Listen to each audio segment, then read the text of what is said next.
have now checked in and are present. With your permission, we will waive the reading of the constable's return of the warrant. Welcome to Dover's 2012 Annual Town Meeting. A few preliminaries. The fire chief reminds us that there is no smoking in the building and no sitting in the aisles or on the stairs. Please, everybody, turn off your cell phones or your iPads or your Blackberries, anything electronic. If you remember last year, we had a little problem with audio, and we're hoping that's not going to happen again. I know it's easy to sit there and play solitaire with your iPhone, but just give us a couple hours of your attention. Throughout the auditorium tonight, and as you entered the building, you saw 20 or so residents with name tags and orange bibs on. These individuals have been designated by the town clerk to help ensure the smooth running of tonight's meeting. They wear many hats: checkers, counters, registrars, constables, etc. I've asked the town clerk to give them those orange bibs so that it'll be obvious to everyone who should be in the aisles during a standing count and who should not. As the evening progresses, please follow their instructions and give them your attention as they assist in vote counting. We thank you all for your willingness to work tonight. In addition, we have some Dover Boy Scouts from Troop 1 serving as pages: Nick Berry, Paul Crusell, Caleb Peterson, and Max Peterson. These pages will be responsible for bringing a microphone to anyone in the audience who has been recognized by the moderator. The microphone will be turned on. You don't have to do anything with the switch. James Rapetti is serving as assistant moderator tonight and will preside in the cafeteria annex if necessary. He will also be moderating one of the articles, the discussion on one of the articles tonight, due to a possible conflict of interest on my part. Non-voters and non-residents are welcome to attend our town meeting, but to ensure they are not involved in the counting, I've asked the registrars to give visitors a name tag indicating their non-voting status. They should be seated in the designated area to my left. As a reminder, you must be recognized by the moderator before speaking. Please raise your hand and I will scan the audience, and I'll look at different locations, equally recognizing from all over the hall. The bright lights sometimes hamper my ability to see in the rear, but I will try. I've never understood why people want to sit back there, but maybe it's you don't want to be seen. But it is hard for me when you raise up your hands from the back tier. We are being televised live. If you are recognized to speak, please either proceed to a microphone or wait for a page to bring one to you. Please identify yourself as well as your street address. Hold the mic close to your mouth and speak directly into it. As I said, the power switch will already be on. Some introductions on the stage. I am Pamela Ellsworth, the moderator for the town of Dover, and in that role will oversee tonight's proceedings. On your left, my right, starting next to me, William Leahy, Town Council, James Rapetti, Assistant Moderator, Barry Clough, Town Clerk, and then we have James Dowley, Selectman, Carol Lisbon, Chairman of the Board of Selectmen, Joe Melican, Selectman, and David Ramsey, Town Administrator. On your right, my left, again starting next to me, we have the Warrant Committee, or 8 members of the 9-member Warrant Committee. James Stewart, Kathy Gilbody, Kate Bush, David Melville, Chairman, Andrew Waugh, John Cohn, Maureen Arkle, and Bob Cox. A few words on procedure and tradition. We conduct our meeting according to a tradition peculiar to the New England town meeting that has evolved through a combination of custom, statute, and judicial interpretation. The guide that we use is a volume called Town Meeting Time, compiled and updated by a committee of the Massachusetts Moderators Association. Although this is similar to Robert's Rules, this volume varies from that strict guide for parliamentary bodies. While Robert's Rules is a useful reference, it does not govern our meeting. Although our tradition does embody numerous thou shalts and thou shalt nots, much is left to local custom and the moderator's discretion. At the end of the day, whether you have won or lost on a particular issue, it is very important that you feel the process has been fair and consistent with our tradition.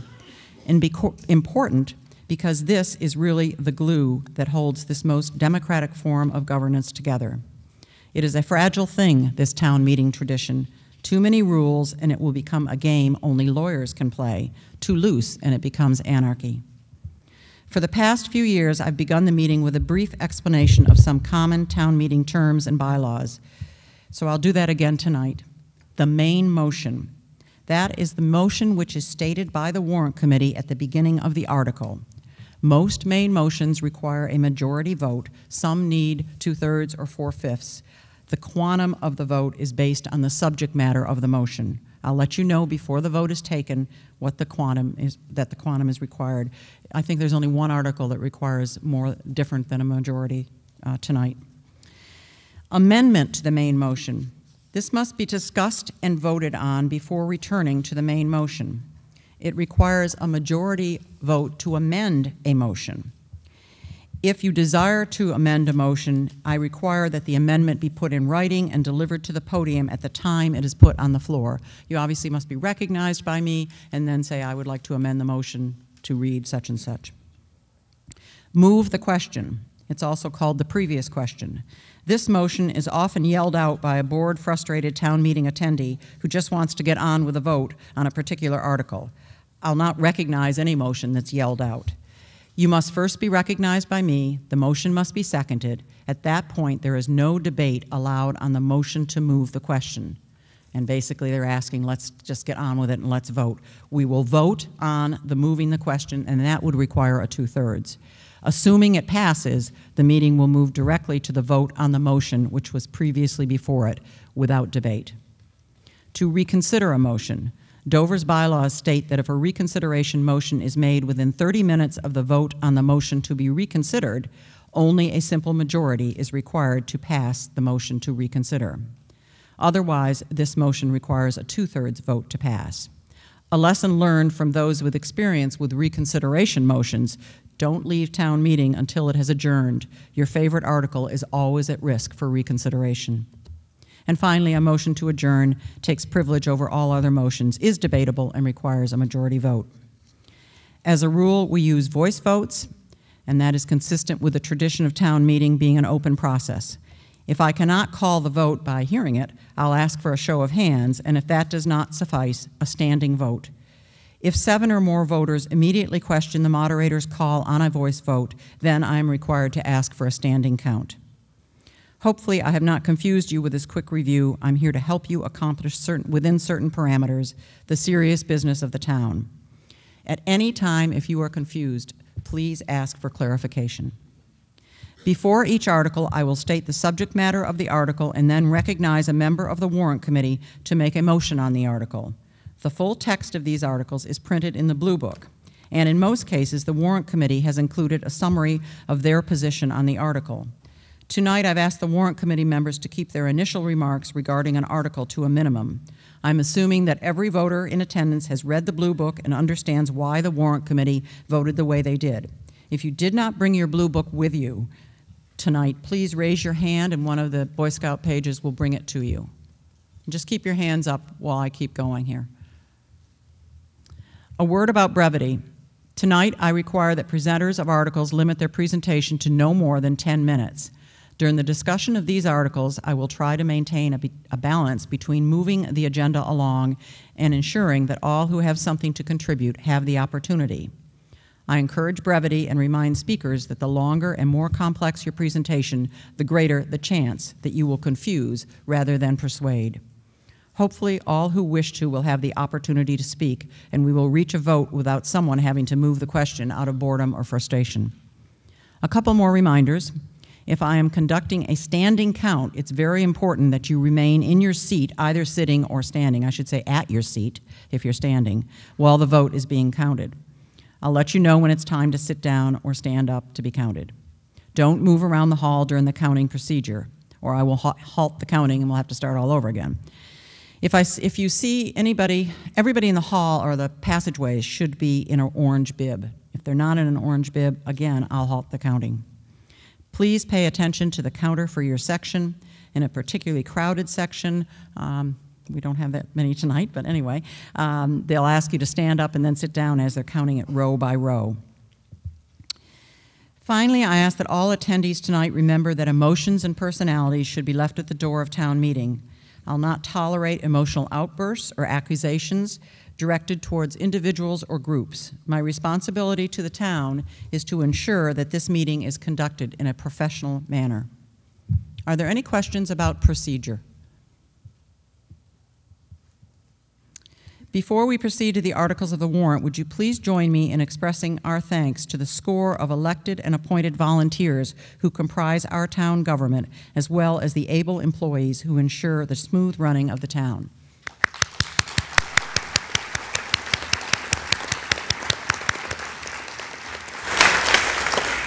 Town meeting is the purest form of democracy. Let us take a moment to silently recognize those who are fighting to protect that freedom and putting themselves in harm's way at this very moment in the service of their country.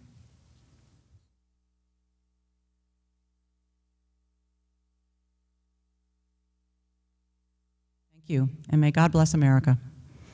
Tonight, I would like to especially remember 3 Dover citizens who contributed to Dover's governance and passed away since the last annual town meeting. Robert Connors, Archibald Lade, Curtis Prout. We mourn the passing of these neighbors and are grateful for the difference they made in the life of this town.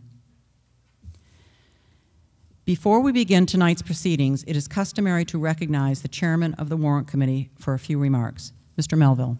Thank you, Madam Moderator. Can you all hear me? You know, this is my 3rd year looking out at this crowd, and it's not surprising I would know where you all sit, but many of you are wearing the same shirts, which Craig has his lucky sweater on up there, Craig. When you are a member of the Warrant Committee and you're around town, basically you get asked 2 questions more than any other. The number 1 question is, are we in meetings all the time? And the answer is no, we're not in meetings all the time. We do have lives, but we are in meetings about twice a month. This past summer, we started meeting with the region and Sherburne's advisory board, working together with them to get a productive solution to our budget issues to provide excellent service in the schools in a fiscally responsible manner. We have met with all the departments and all the different groups in towns. And we are proud to present you a blue book, which we think does accomplish what we hoped it would. And the second question that we get asked more than any other is, why does Dover cost what it costs? And we're going to have James Stewart explain that to you.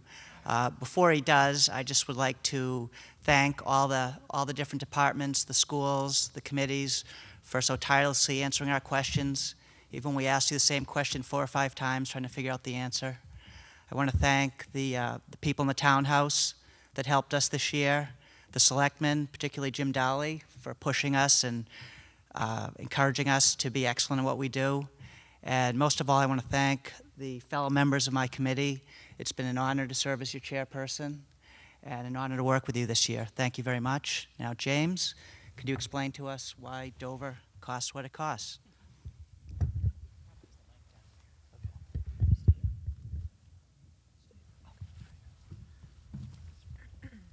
Good evening.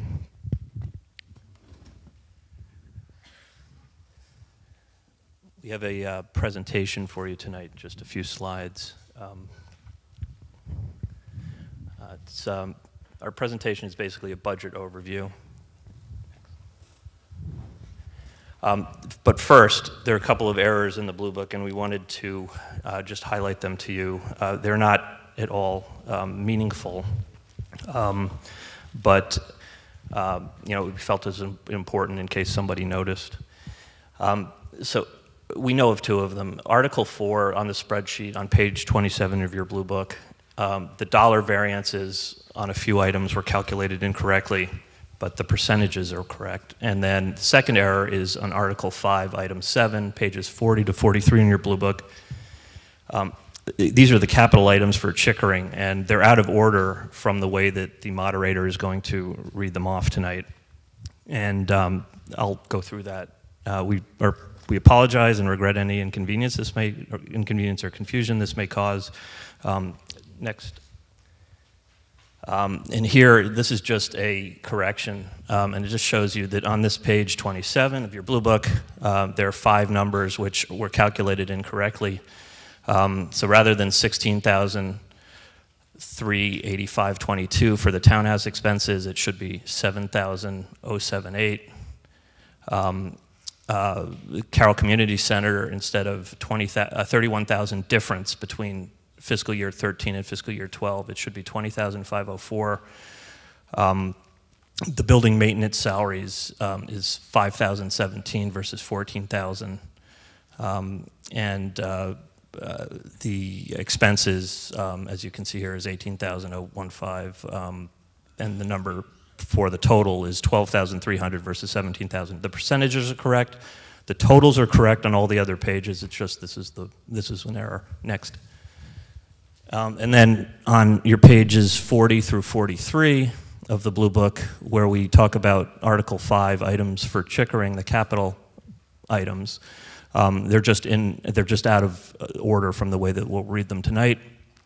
And instead of basically the order that will be listed here, and you may have to just flip back and forth a little bit, and I just wanted to highlight that. So next slide. On to the presentation, the budget overview. Next. So tonight I'm going to talk about the total budget, notable changes and drivers of the operating budget, which is Article 4, and the a budget category analysis, which is similar to what you see in the Blue Book, and a little description about free cash, which is a concept which is once you understand it, it kind of makes sense. But if you're new to it, it's something that's helpful to hear about. Next. Tonight, we're here to present a budget with a total appropriation in fiscal year 13 of $32,828,397. That's an increase of $2,383,103, or 7.8% versus the 2012. The operating budget, which is Article 4, we're presenting $30,681,087, which is an increase of $990,476, or 3.3% versus fiscal year 12. Next. This is a summary of the increases in the Article 4 by category. And we have the categories: general government, protection, health and sanitation, highways and bridges, public agencies, insurance, et cetera. And this is the dollar increase and the percentage increase. And you can see that these general categories range from some bigger increases to some declines. Next slide. And just to go over the summary here. For general government category, it's composed of several items, and these are really just a summary and a selection of the of some of the items that increased a larger amount. So for selectmen, the selectmen expenses increased by $13,195, or 34.7%, and that was due largely to an increase in training that the selectmen are looking to implement for their staff, as well as an increase in the amount for unanticipated consulting services, and that worked out to $13,000. The assessor expenses is up by 16.8%, or $4,600, and that is due to integrating the assessors' database information with a GIS mapping system in order to make their process more efficient. The election registrations and salaries is up by 19%, and that's due to the fact that we have another election this year, the presidential election, so there's 2 elections, and that's cost related to that. The care of trees expenses is up by $36,895, or 47.6%, and that is due to the tropical storms of last year. Last year, during the tropical storms, the budget for fiscal year 12 was expended to recover from those storms, and this is an increase to help catch up on the maintenance of the trees. for this coming year, which was essentially deferred in order to spend the money during the storms and the cleanup from the initial storms.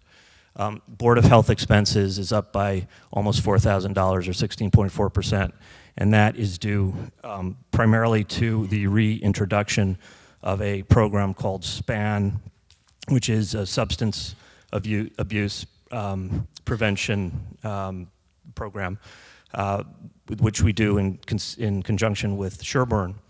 And that was suspended for a while, and now that's being reintroduced. Next, please.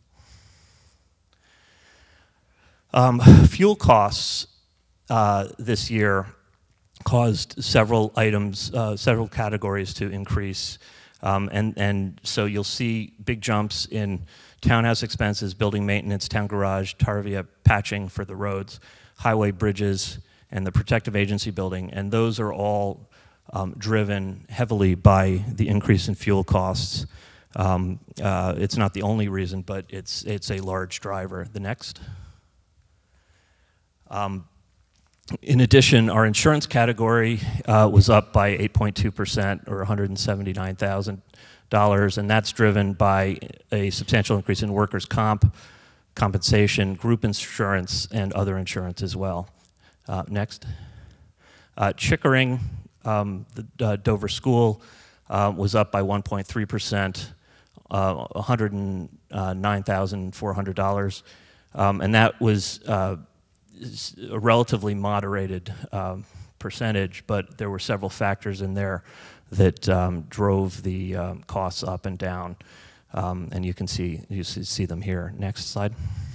On regionals, the regional school budget was up 2.7, or the regional school assessment to Dover is up by 2.7%, or $260,719, and we compare the budget versus the previous year. The overall budget for both the Dover and the Sherborne assessments was up by $456,000.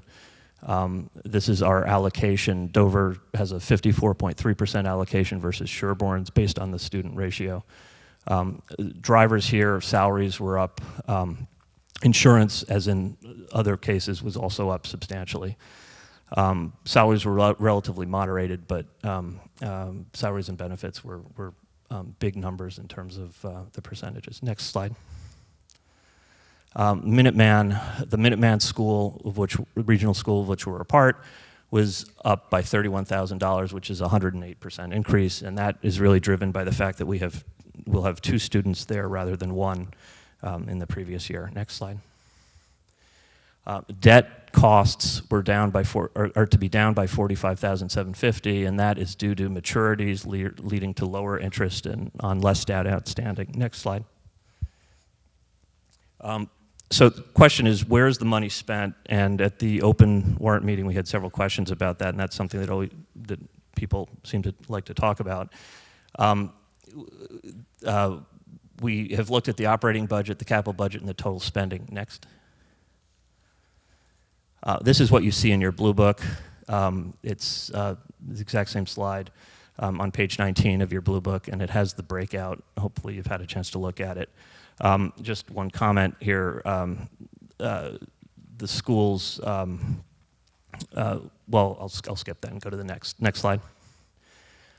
Looking at Article 5, which is the capital-related items, and there was a question about this at the open warrant meeting. Basically looking at where the allocations are. We haven't looked at this before, but we've thought it might be interesting to look at. Taking Article 5 plus the capital-related special article items, it gives a total of $1,201,000, and it shows that basically the fire truck in this year's our article is sort of one of the big drivers of the capital costs, but the schools are at 15%, general government 7.4%. Next slide.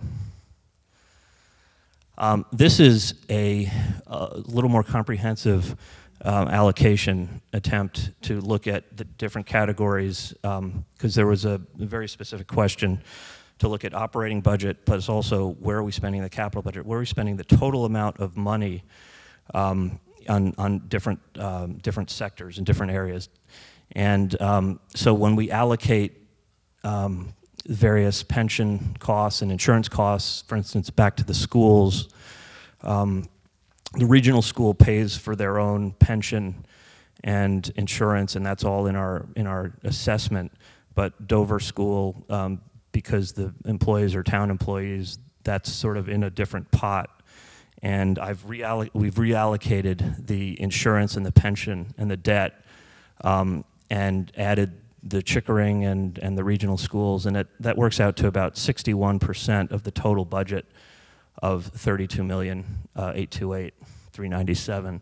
Debt without the schools is about, debt service is about $565,000. Other items, general government is about 6.1%. And insurance pensions is a big one of $2.5 million at 7.6%. Next slide. Onto free cash. Free cash is essentially the town's savings account, and it's monitored by the state, and there's some guidelines and recommendations with various groups as to how you treat it. There's a definition by the state of Massachusetts here. I'll skip it. It's very long, but basically the way we like to think about it is it's a savings account. Next slide. This year, our free cash was certified on July 1st at $4,734,060. And the previous year, July 1st, it was certified at $4,433,983. So it's increased a little bit. For this year's budget, we're recommending an amount of $1,996,105 to be spent from free cash to balance our budget. Next slide. Just a recap of what we do on the free cash, we review the total estimated budget. We look to try to balance the budget based on using a prudent amount of free cash. There's a set of guidelines that I've mentioned, the Massachusetts Municipal Association. And this year we managed to balance the budget by using less than 50% of the available free cash. We have an objective to try to not have an override or take on additional debt. We try to have conservative practices and maintain fiscal soundness and keep our obligations manageable. And just in order to round out the free cash discussion, free cash, that savings account, is replenished by the school's special education circuit breaker reimbursements from the state. And that's each year, that's a certain percentage of what we spend on special education, and it changes based on what the legislature provides. And also the town's unspent balances in the previous year's budget. So there's pretty much every year that I've seen, there have been unspent balances from the budget that then go into the free cash in the following year that help replenish the amount of free cash. And next slide. Hopefully this was helpful, and I apologize if I've gone a little long, but it was some information we wanted to provide to you. Thank you. Hopefully that will answer lots of questions that might have come up later on. Thank you. At this time, it is customary to recognize the Chairman of the Board of Selectmen, Mrs. Lisbon. Thank you, Madam Moderator. We too, the Board of Selectmen, would like to thank all of you for attending this year's town meeting. The warrant articles before you are the result of hundreds, if not thousands, of hours of work by your fellow citizens, those who volunteer their time either as elected officials or as appointed, and of course the work of our dedicated town employees.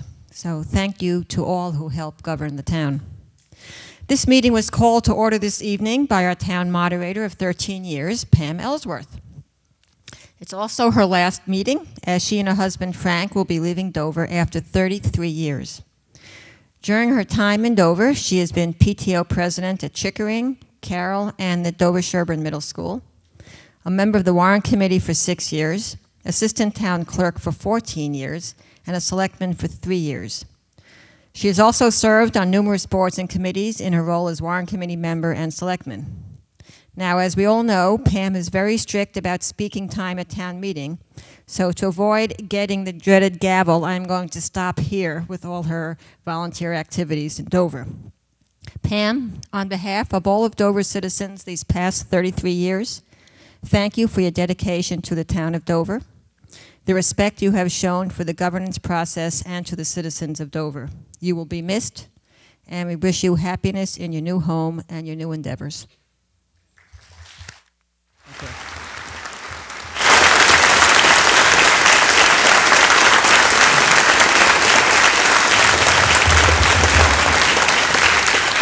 Thank you.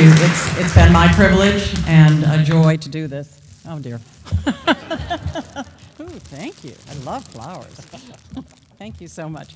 Now, truly, I've enjoyed all my years at this podium, and, well, I've enjoyed most of my time up here. Let's put it that way. And it's been a privilege. I look forward to maybe coming in and sitting in the visitor section next year. It'd be kind of fun to sit back there. But thank you. Now, I can put this down.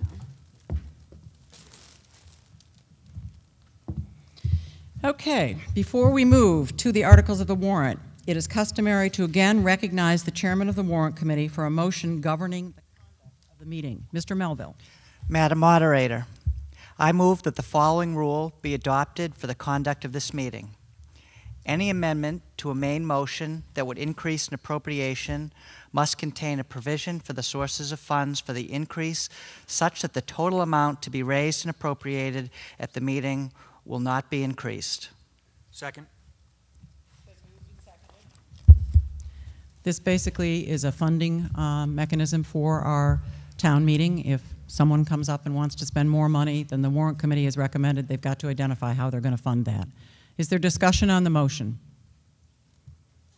Seeing none, I move to the vote. All those in favor say aye. Aye. Opposed? The motion passed unanimously. Article 1, which is the annual report article. Mr. Melville. Madam Moderator, I move that the reading of the various reports by the town clerk be waived and the reports be accepted and placed on file. Second. Motion has been moved and seconded to waive the reading of the town report. Is there discussion on the motion? Seeing none, I move to the vote. All those in favor say aye. Aye. Opposed? The motion passed unanimously. Article 2, real estate tax exemption. Mr. Waugh. Madam Moderator, I move that the town accept Section 4 of Chapter 73 of the Acts of 1986 as amended by Chapter 126 of the Acts of 1988 for the fiscal year 2013. Second. Motion has been moved and seconded. Again, this is a boilerplate article. We have it every year, real estate tax exemptions. Is there discussion on this motion? Seeing none, I move to the vote. All those in favor say aye. Aye. Opposed? The motion passed unanimously. Article 3, town salaries. Mr. Melville. Madam Moderator, I move that the salaries recommended for elected officials of the town, as shown in the right-hand column of the Warrant Committee report, be called over by the moderator, and that if no objection is raised to any of them, they be approved as read. Second. The motion has been moved and seconded. Again, this motion says that I'm going to read the warrant from page 26 of the Blue Book, the suggested salaries for town offices, elected officials. I'll read them, and if this motion passes, I will read them, and at that time, when I read a particular salary, if you have a question about it, you can say hold, and at this point, you could yell out the word hold, and we will come back to it after I've read the rest of the salaries. Is there any question on the motion? Again, it's to direct me to read the salaries. It's not approving the salaries quite yet. All right, seeing none, all those in favor say aye. Aye. Opposed? The motion passed unanimously. Board of Selectmen Chairman, $200. Clerk, $150. Other member, $100. Assessors, chairman, $400. Other members each, $350. Town clerk, $58,797.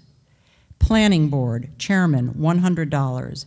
Other members each, $50. Constables, 3 each, $150. Board of Health, chairman, $150. Other members each, $100. I heard no holds, so these salaries are accepted as read. Article 4, the operating budget. Mr. Melville. Madam Moderator, I move that the salaries and expenses recommended by the departments, officers, boards, and committees of the town as shown in the FY 2013 requested column in the Warrant Committee report be called over by the moderator, and, if no objection is made, that the town appropriate such sums and raise such amounts from the tax levy and from other general revenues of the town, except that $10,400.36 of the amount appropriated pursuant to line item 710 therein for maturing debt principal shall be transferred from the Title V receipt reserved for a appropriation account. Second. Again, the motion has been moved and seconded. This is just like the last article. I will read, starting on page 27 of the Blue Book, I will read the fiscal year 2013 requested figures for each line item in the budget.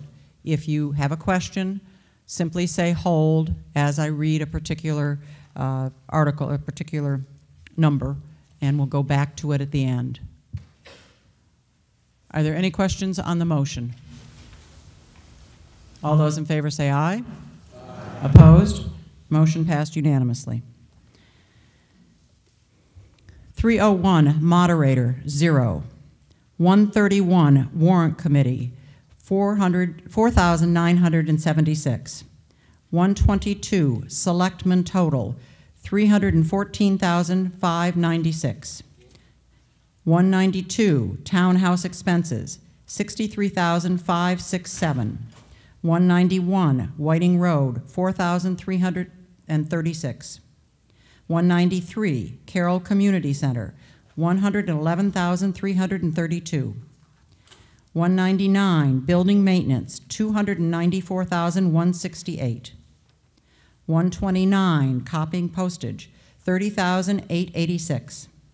151, Law, 190,000.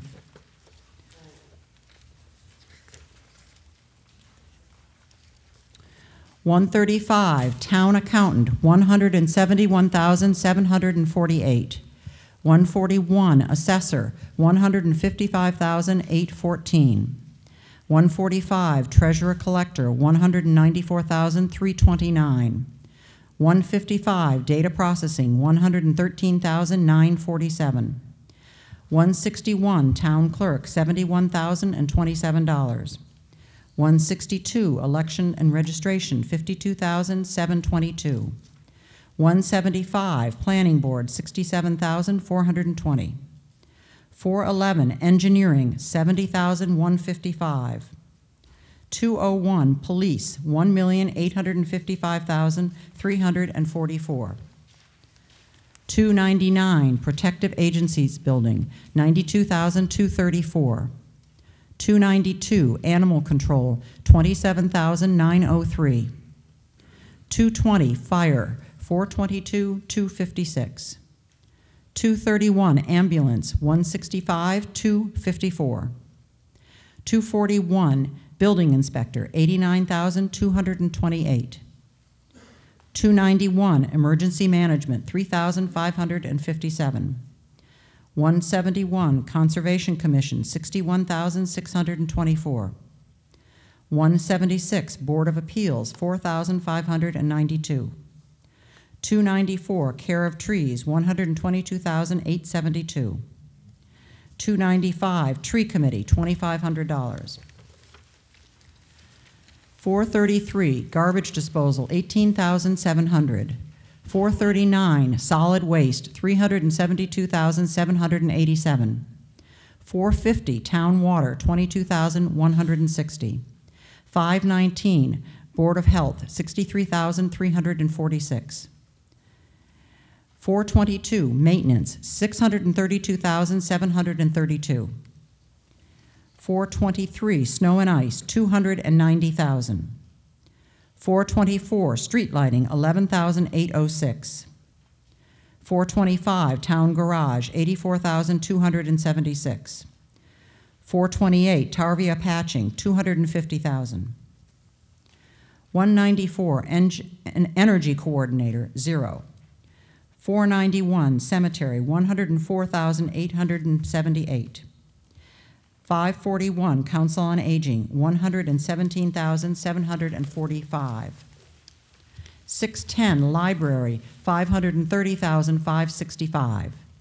650, Parks and Recreation, $368,538.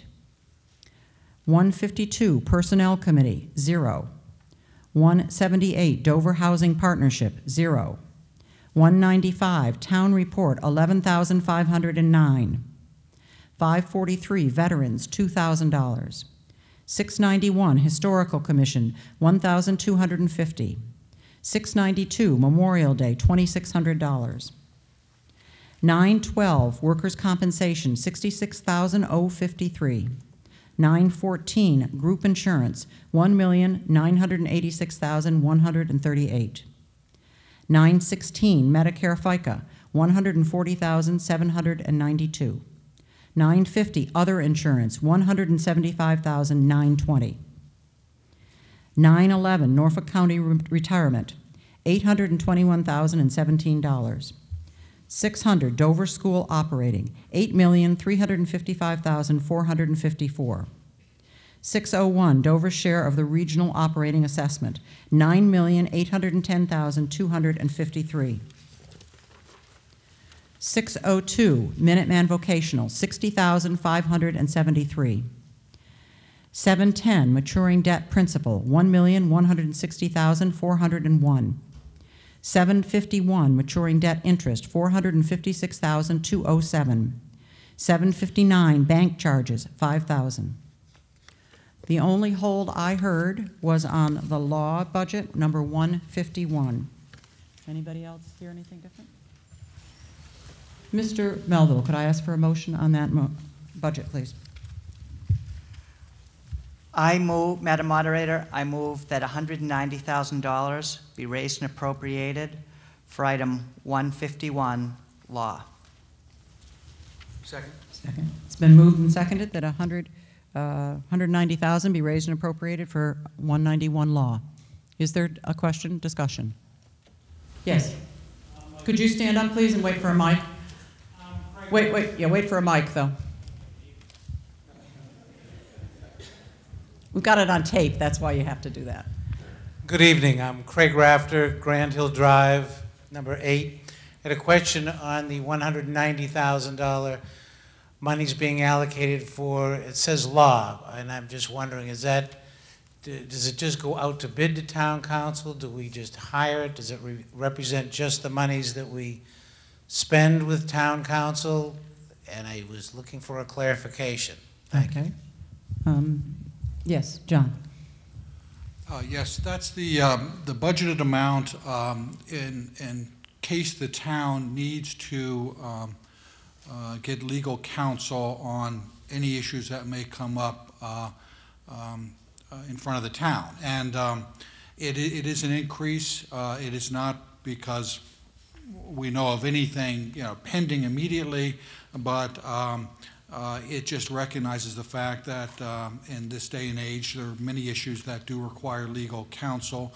I think we'd all be delighted if at the end of the year that was a $190,000 positive variance. I think that would be a little optimistic, but it's not money though that is going right out, that is going to be spent like salaries or other type of expenses that we know is going to be spent. It will only be spent to the extent that the town needs legal counsel. Are there further questions regarding this motion? Yes. Wait for the mic, please.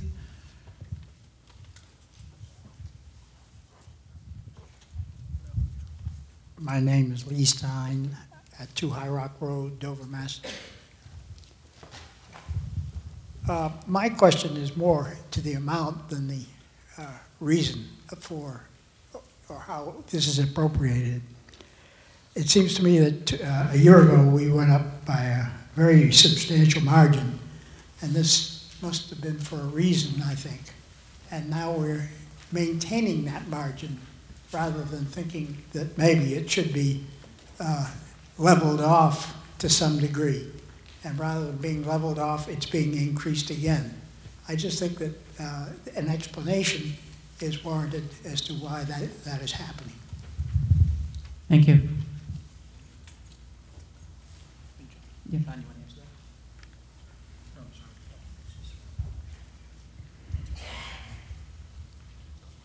Well, yeah, the amount is within the normal range of what we might possibly face as a municipality. You're correct. If you look back in time, I think we've been fortunate that we have not spent more on legal counsel. Of course, it's not exactly comparable, but you know, we also haven't spent much on snow plowing and all in this last year. But we know, and looking out across other towns, that the need arises for these things, despite our very recent experience.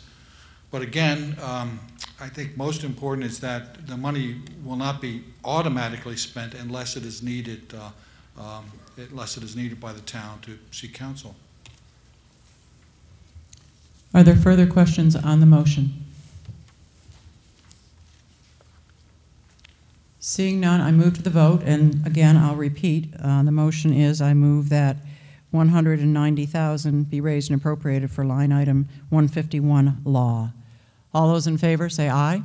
Aye. Opposed? No. Definitely has a majority. It has passed by majority. Article 5, the capital budget. Mr. Melville. Madam Moderator. Still hear me? Madam Moderator, I move that the following sums recommended for various capital purposes be called over by the moderator, and if no objection is made, that the town raise and appropriate such sums unless another funding source is noted, and that any sums realized from the trade-in or auction of old equipment shall be used to reduce the cost of the acquisition of new equipment or to purchase related accessories. Second. Motion has been moved and seconded. Just like the last two, this motion is directing me to read over the capital budget items. However, I will not be reading them from the Blue Book. The order I will be reading them in is what was in the warrant that was published before the Blue Book. So I'll try to do it slowly so you can kind of jump around where there is some mix-up in the Blue Book. Is there discussion on the motion? Seeing none, I move to the vote. All those in favor say aye. Aye. Opposed? Motion passes unanimously. Cemetery mower, $18,000. Fire department turnout gear, $45,000. Highway department, a 30-yard recycling container for $7,300. Fuel dispensers for fuel tanks, $8,000. The library, technology upgrades, $7,000. Park and Recreation Commission, a small tractor for $17,400. Repair, recoat tennis courts, $20,000. Police Department, patrol vehicle 1, $35,000. Under the school committee, major interior painting, $20,000. Library carpet replacement, $0. Main power surge protector and monitoring system, $15,000. Exterior cedar siding preventation maintenance, I lost it, $7,500. Interactive whiteboard systems, $37,952. Technology replacement, $50,000. Telephone system replacement, $50,000. Hold. Selectmen Townhouse copier, $9,000. Carroll Community Center interior signage, $5,000. Carroll Community Center building maintenance, $50,000. Carroll Community Center art room refurbishment, $15,000. The only hold I heard was on telephone system replacement. Could I have a motion, please, Mr. Melville? I move that the sum of $50,000 be raised and appropriated for item number 7G, telephone system replacement, and that any sums realized from the trade-in or auction of old equipment be used to reduce the cost of acquisition of new equipment or to purchase related accessories. Second. Motion has been moved and seconded for $50,000 for telephone system replacement. Is there discussion? I cannot see. Oh, there's the hand way up there. Okay. Thank you. Steve Yellen, 130 Farm Street. $50,000 is an enormous sum for telephones in this day and age. I have digital phones in my office. They cost less than $100 each. They're monitored outside by people in California, and I have intercoms. I have every feature you can imagine. $50,000 would buy me 500 phones, and I don't understand how we could spend $50,000 on a phone system today. Is there someone from the capital budget or warrant committee who cares to address that? Whoops. Mike Cassetti, I don't see you. Are you here someplace from the Capitol? There he is, Mike. Just to explain, the capital budget goes through these items before they get to the warrant committee, so that's why we're calling on him. Right, so Mike Cassetti, 3 Crest Drive, and Capital Budget Committee. The school currently has an interactive, or has a phone system that's in place. It was put in place at the time Chickering was built, so that I believe that's 11, 12 years old.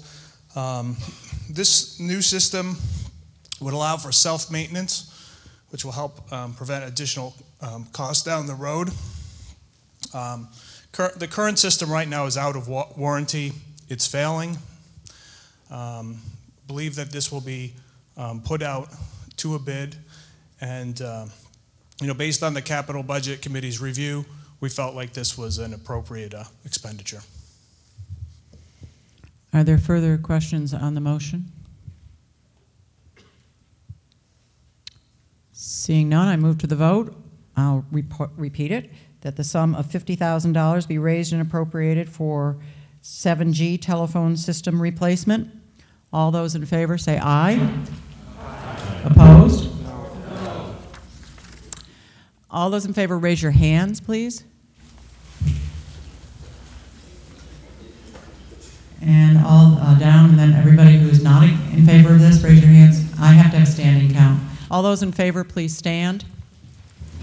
And stay standing until the counters tell you to sit down, or I do.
Can I get a sign from the counters? Are you ready to do the next count?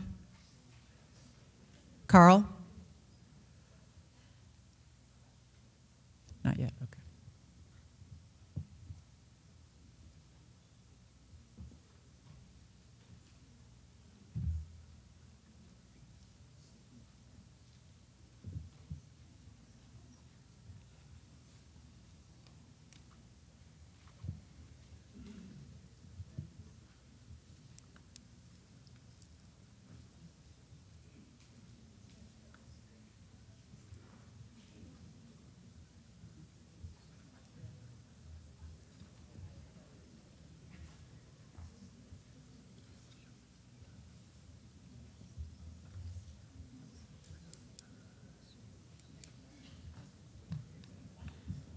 Please remain standing.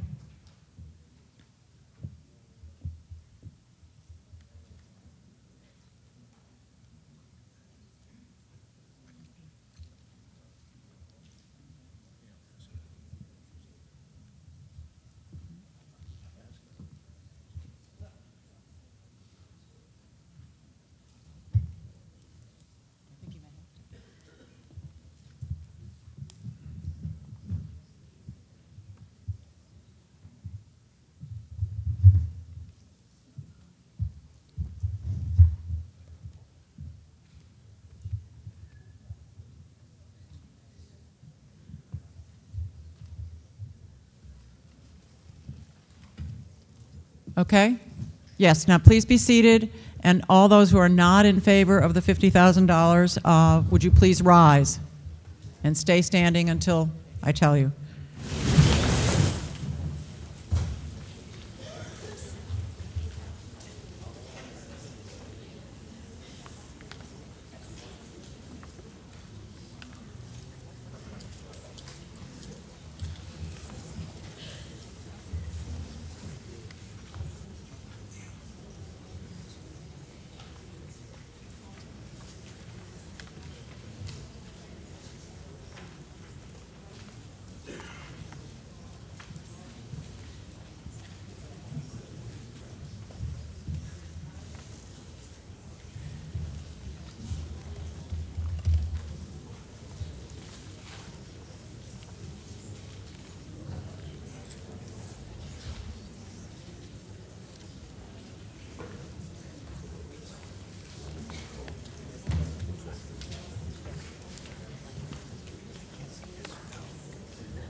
Please be seated.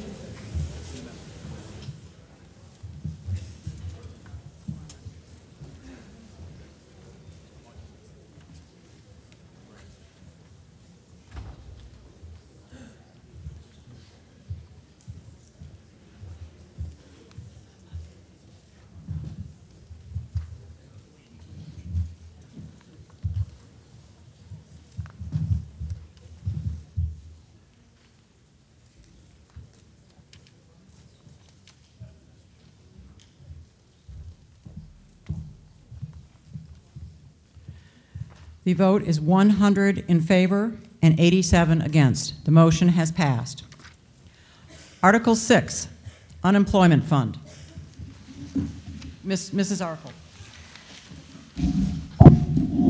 Madam Moderator, I move that the town raise and appropriate the sum of $20,000 for the purpose of funding an unemployment compensation fund as authorized by Chapter 40, Section 5E of the Massachusetts General Laws.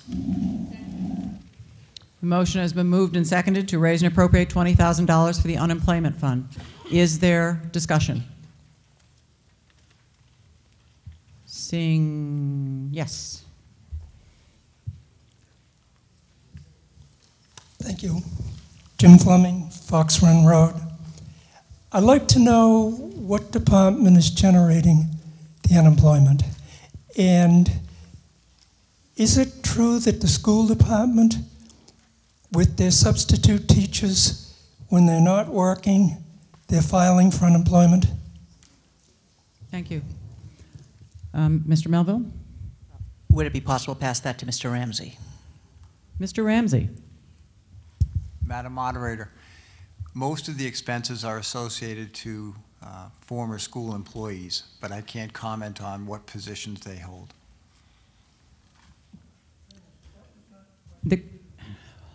The question was, I believe, what departments they came from. And I'm not sure that's something that's public information, but wait a minute, Jim. I'm not asking you to tell me which positions, but I think you just told me that it's the bulk of the unemployment coming from the school department, and it's related to, we have substitute teachers who have periods when they're not Are you asking working. a question, Jim? Or are you making a statement? Both. I think maybe you better let them make the statements and you ask the questions. Well, it may help him to be clear in his response. I will ask him to respond again. Thank you. Mr. Ramsey? Madam Moderator, as I said before, most of the employees for whom we are paying compensation were former school employees. Thank you. Is there further discussion? Is there further discussion? I'm sorry, Jim. Anybody else want a clarification on the answer? Yes.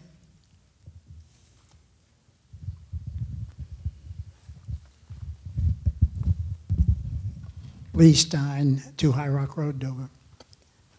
I felt a little frustrated myself when the question that is given is not answered. I don't think that the question has been answered. I think Mr. Ramsey owes us much more than he has said, which is, are substitute teachers being paid when they're not being used? And that's the question, and you haven't answered it. I'm going to look to you one more time. Is that an appropriate thing for you to answer, Mr. Ramsey? Madam Moderator, I am aware of the names of the people for whom we are paying compensation. I don't know what positions they held in the school department, whether they were substitute teachers or other types of positions. That's not information available to me. Yes, Mr. Ramsey. Mr. Melville. Superintendent Spriggs might be able to help with this as well. Okay. I think if you can clarify the answer to the question, that would be nice, Valerie.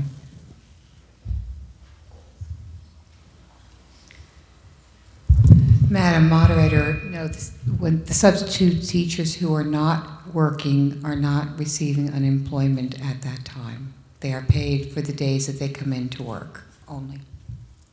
Thank you. Does that clarify? Are there any other questions? Again, the motion is to raise and appropriate $20,000 for the purpose of funding an unemployment compensation fund. All those in favor? Say aye. Opposed? Passed unanimously. Article 7, accumulated sick leave. Mr. Cox. Madam Moderator, I move that the town raise and appropriate the sum of $10,000 for the purpose of payment of accrued sick leave for retired police officers as authorized by Chapter 375 of the Acts of 1984.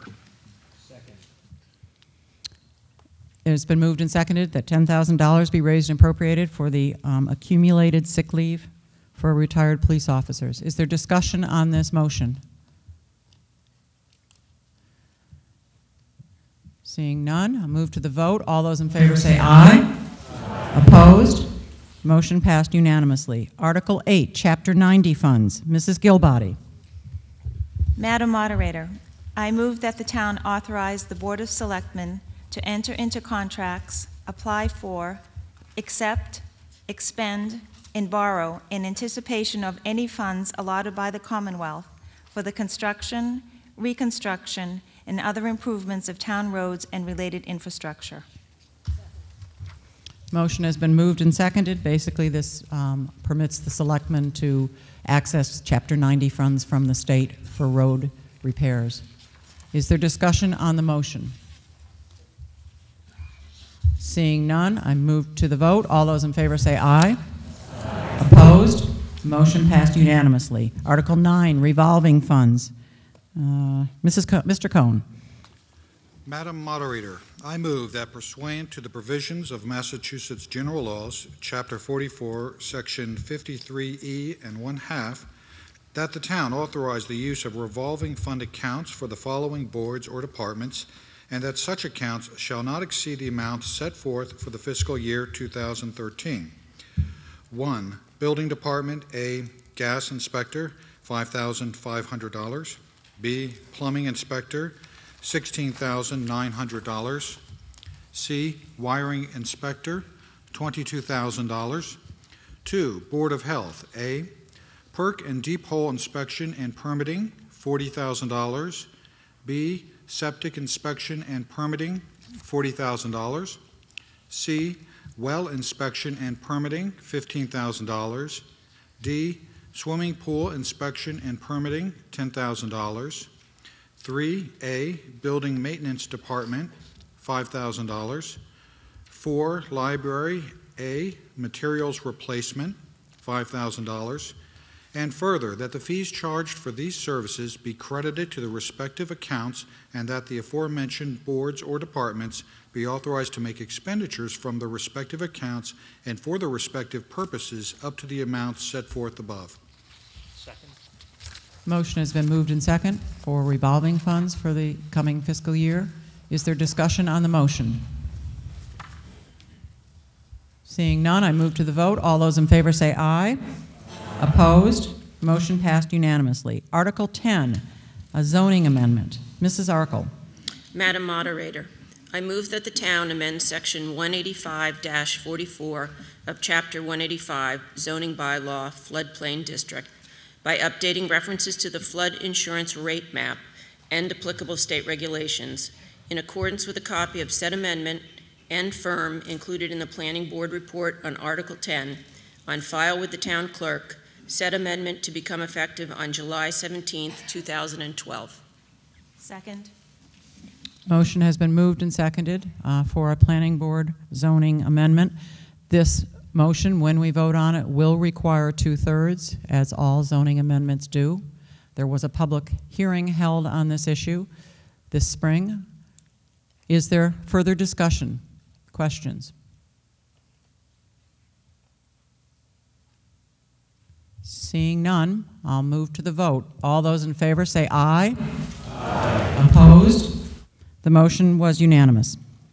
Motion passed unanimously. Article 11, I am going to step down and ask Jim Repetti to moderate this discussion. It relates to something that I might have a conflict of interest in. Thank you, Pam. Article 11 involves a bike path study. Mrs. Bush? I move that the town raise and appropriate the sum of $5,000 for the purpose of exploring the feasibility of converting the Bay Colony Railroad into a rail trail. Second. Okay, the motion has been moved and seconded for a bike path study. Discussion? Mr. Hill?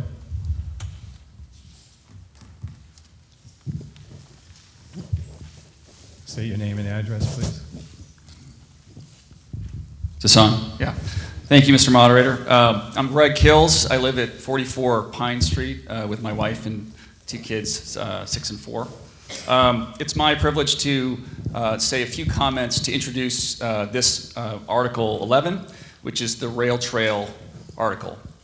Now, before I get started, I want to acknowledge that there's been some spirited debate and discussions, particularly in the last week, on email and blog posts and in the newspaper about this particular article.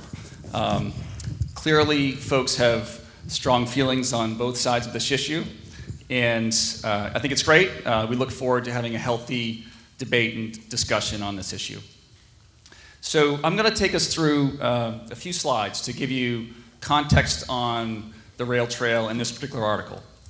But before I do that, I want to take you through 3 points that I want to emphasize. The first point, and if you remember only one thing from what I say today, please remember this. This vote is about whether or not the town should allocate a modest sum of money to support the study of a rail trail. It's not a vote on the rail trail itself. Okay? To be specific, it's an allocation of up to $5,000 to cover miscellaneous legal and consulting expenses related to the study of the rail trail. It's not a vote on the rail trail. Secondly, and this is related to the first point, this is purely an exploratory process at this point. Nothing has been decided by the town. No commitments have been made by the town. There are an enormous number of questions that we all have. I have them, you have them, our neighbors have them. The purpose of this study is to start to answer those questions. It would be, in fact, unfair and irresponsible for us to bring something to a vote to the town that we have not undertaken the appropriate research. So this is a vote in favor of this article, is a vote for Dover to do its homework on this issue and present back to the town the findings and recommendations. The third point is that this is a Dover-specific decision. There are other activities in other towns that are going on, and we're sharing information with other towns, but that does not dictate how Dover decides on this. We have our own decision-making process. We have our own timelines, as it should be. So I'm going to take us through the slides. You can go to the first slide. I just want to provide a little bit of sort of big picture context for folks that don't know about this. There is a 7.1 mile unused rail bed that goes from Medfield at the Senior Center through Dover all the way to Needham at the Needham Junction train stop. We've all driven over it. You know where it is. Through Dover, it goes through, it actually crosses 4 roads. We have 3.7 miles of the trail. And it crosses Hunt Drive, and it goes through Dover Center, across Springdale and Dedham, and then it crosses Haven Street. Go to the next slide. Why are we talking about this today? You may recall that there was a survey done of the town about a year ago, and the results of that survey included the results of one question that was on the rail trail. You can see the question up there. You can see the results. Of the over 600 people that responded to this survey request, over 500 responded that they would favor a rail trail on this unused rail path. So clearly there's interest in the town. This is why we're considering it. A little bit of specifics on the potential trail itself. The idea is to have a path for casual recreational use, for walking, for running, for mountain biking, for skiing, for snowshoeing. But this is not a paved path. This is the early hypothesis. This would not be a paved path. This would not be something that would be suitable for performance cyclists that we often see on our roads. They would not be using this. This would not be used by motorized vehicles. It would not be plowed in the winter. The proposition here is that you would have a safe place for families to walk and to ride away from traffic. And the other contextual point here is that there's, as many of you may know, there's a nonprofit organization called the Bay Colony Rail Trail Association that has been helping with research and sharing information on best practices, and those best practices will then be applied in a Dover context. But there's some volunteer support around fundraising and around information gathering that's happening. So as a result of the survey results, there was an ad hoc committee called the Dover Rail Trail Committee that was formed in June. The purpose is quite simple: to research this topic and to come up with recommendations for the town. There's a number of issues that need to be looked into. We are working closely with town committees and town commissions, with residents, and obviously coordinating with other towns where it makes sense. The final report the final product will be a report that's detailing the recommendations, the potential policies that we would consider, and that would be something we would consider, obviously not today, but likely at next year's town meeting. This idea came to the town over 2 years ago when a presentation was made to the Board of Selectmen. I mentioned that the Rail Trail Committee was formed in June. Last fall, a tri-town committee was formed. So this is the towns of Needham, Dover, and Medfield, as there's some issues that are cross-cutting, and we were able to share knowledge and even in one case get significant pro bono legal assistance on some of these legal issues to understand what's needed to be done here. And then lastly, in January, the Board of Selectmen submitted a letter to the MBTA that was exploring the possibility of what a lease arrangement might look like contingent on town approval. So it's just an exploratory letter. So in some of the dialogue that's happened in the town in the last week or so, there has been some misinformation about this trail, some myths that have come up. And I want to make sure that hopefully this discussion, this framing today will help with those myths. But a couple of these things that I have back here are key ones. One, we want to preserve the rural character of the town, and that this trail would be consistent with that. I already mentioned it wouldn't be paved, but it should be consistent with the trails that we already have in town. Secondly, this has the potential to be a very low-cost project for the town. Unlike most things that the town does, there's actually a way to get this done for very little money. And that's because the rails that are there have a salvage value. They can be sold, and the cost and the money, the revenue from selling the rails can be used to establish the path. It's actually a great opportunity. Other towns have done it in Massachusetts. It's very unusual to have this asset that we could use to actually do a project for the community.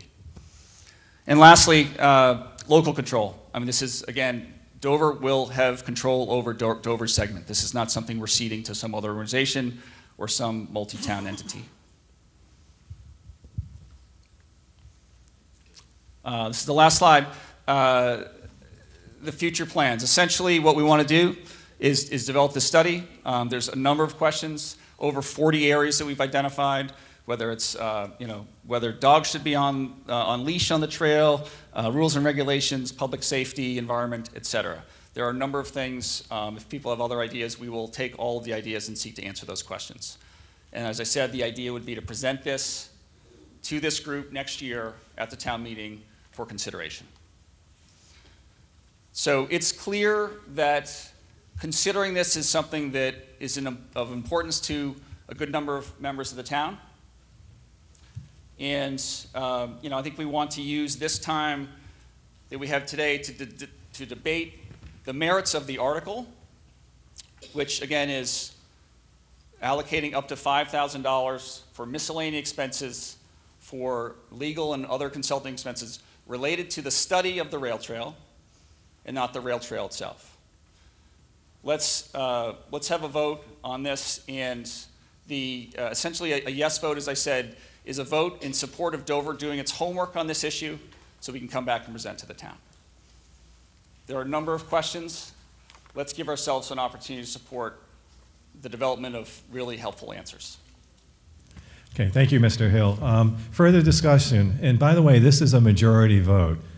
Mr. Fleming? Could I have a page, please? Thank you. Jim Fleming, Fox Run Road. You've been meeting with the other two towns for nearly a year. You've developed an awful lot of data and information. A question I would have is, although this says $5,000, it's a small sum of money. To me, it looks like real money. I mean, we're a town that's 17% over our operating costs rising. Why would it not make sense for your group to bring forward to this town a hearing and present the data you've got before we go out and, by the way, spend $5,000, because what's going to happen then is we're going to box ourselves in and justify that we've got to do it because we spent $5,000. I mean, I think we're putting the cart before the horse. The other question is, on that survey you did, which I don't understand the numbers because you put one statement out and then you changed it if the land were protected. My question is, have the abutters who will have the impact of this been solicited directly to get their input? Because the financial impact. The other one is, do we know the impact on crime, burglary, when you open up paths? And further, we have constructed a lot of sidewalks. We've created areas so mothers and children can walk. You can't share that with children, mothers, and bikers. That's looking for trouble. And I'm going to bet that the drive behind this is for bikes.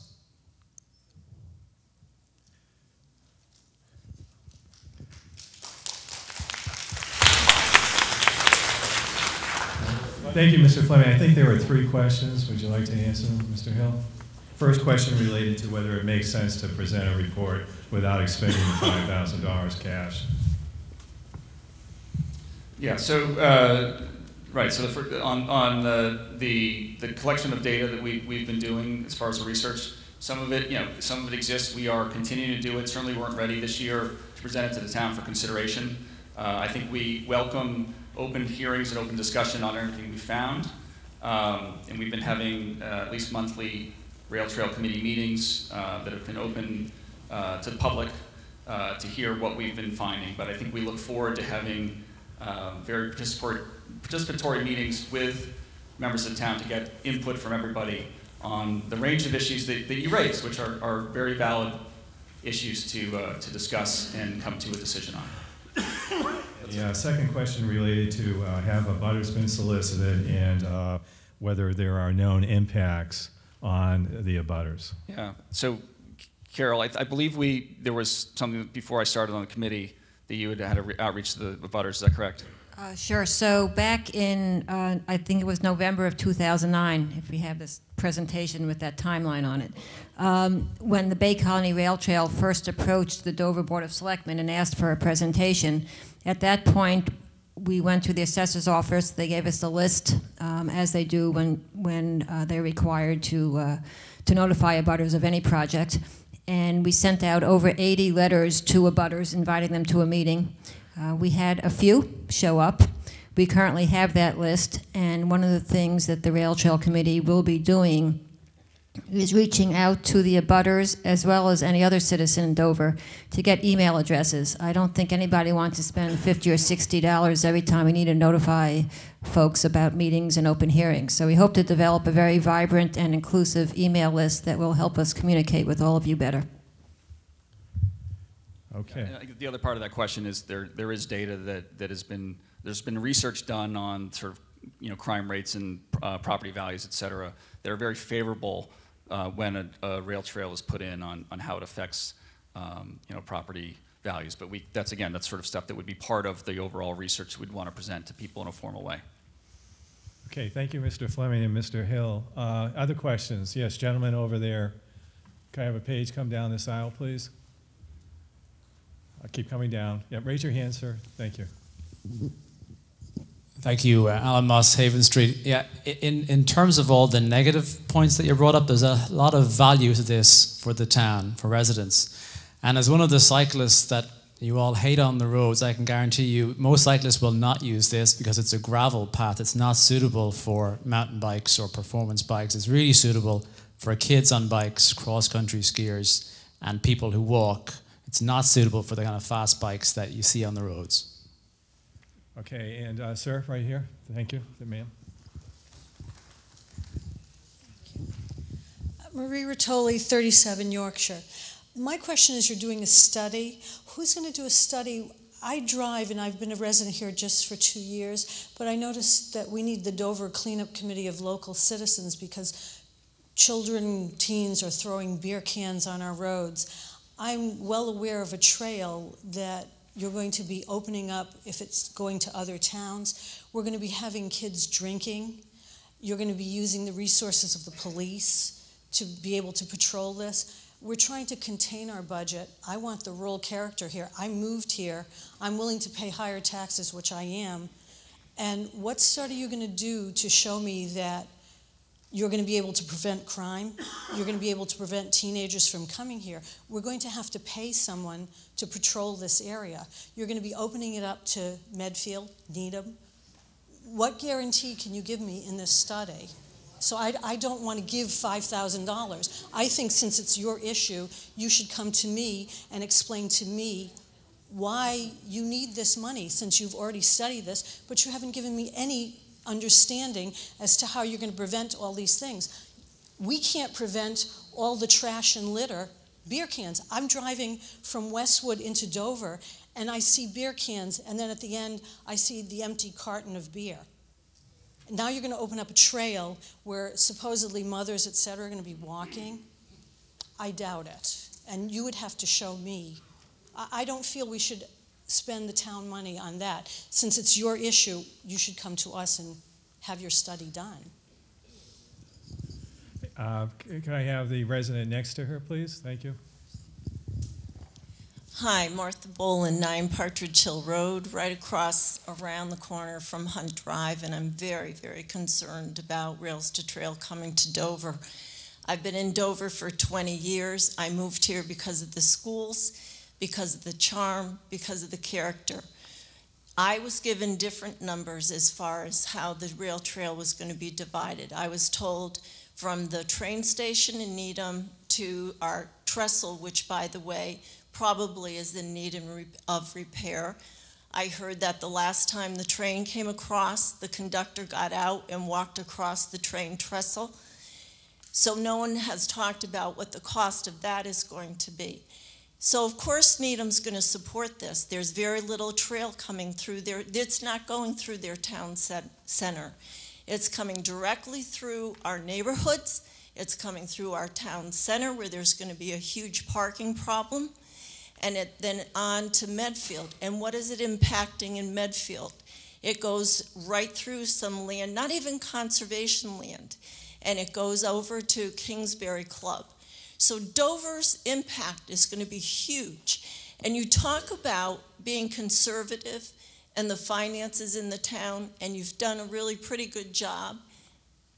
But what's going to happen if you start, I understand soil has to be tested along the rail trail. What happens if carcinogens are pulled out?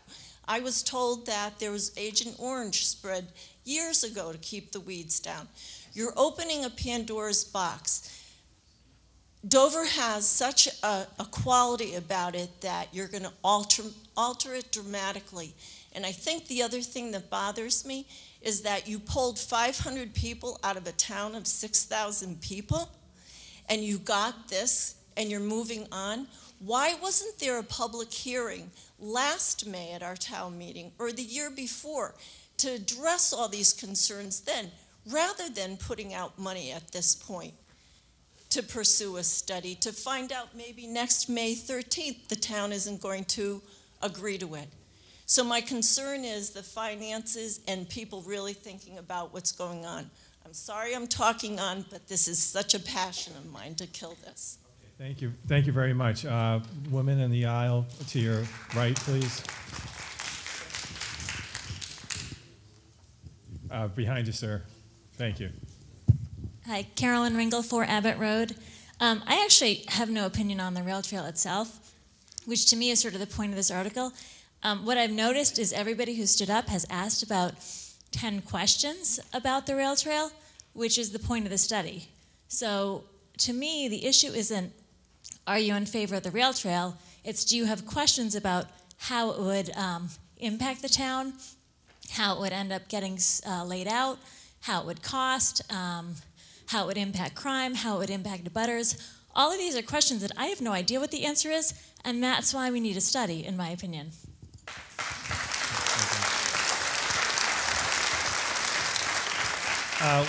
Gentlewoman in the front row here, fifth row. Please stand up, ma'am. Thank you.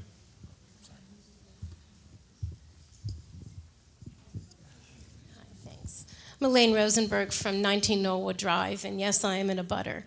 And our property is very close to, I mean, we just go right on up there. And as it is, every once in a while, some kid decides to shortcut and drives through our backyard on their bike, you know, off the rail and through. And, you know, it hasn't been harmful, but, you know, when we make this an official place to ride and walk, then we expect lots of folks going through. And what I haven't heard is anything about a number one priority is that all private property would be not only protected, but those protections maintained in perpetuity. I mean, I'm thinking of a stockade fence.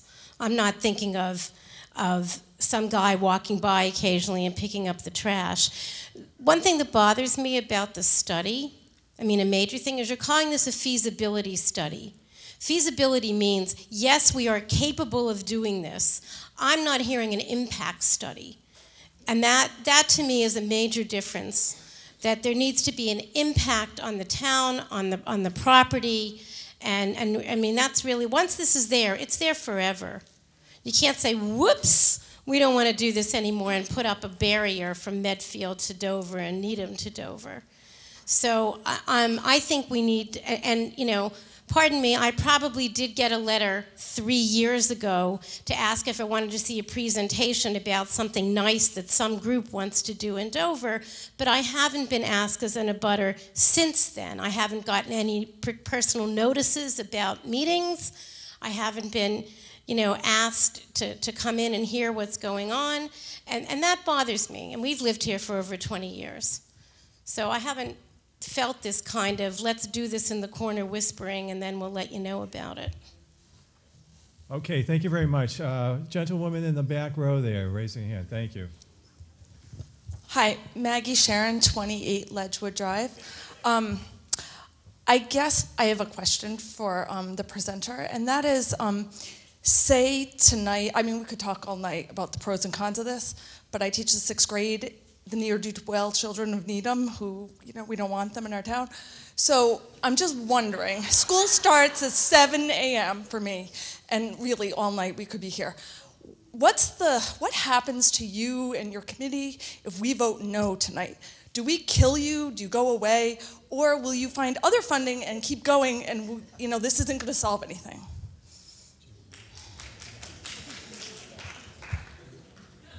Mr. Hill?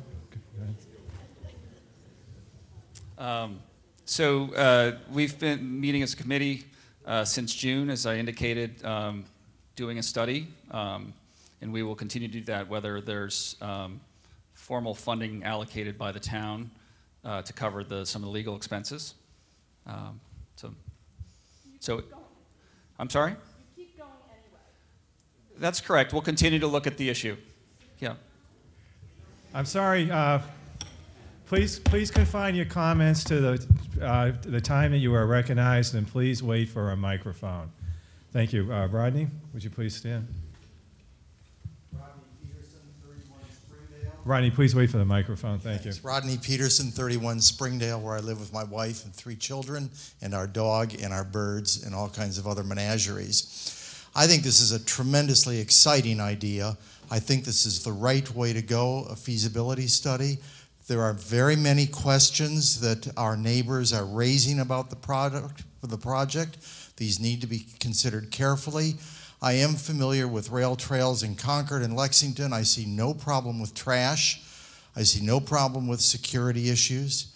I'm excited by this possibility, and furthermore, being part of the Boy Scout committee, I can assure you that the Boy Scouts will be aiding in cleanup and care of the trail.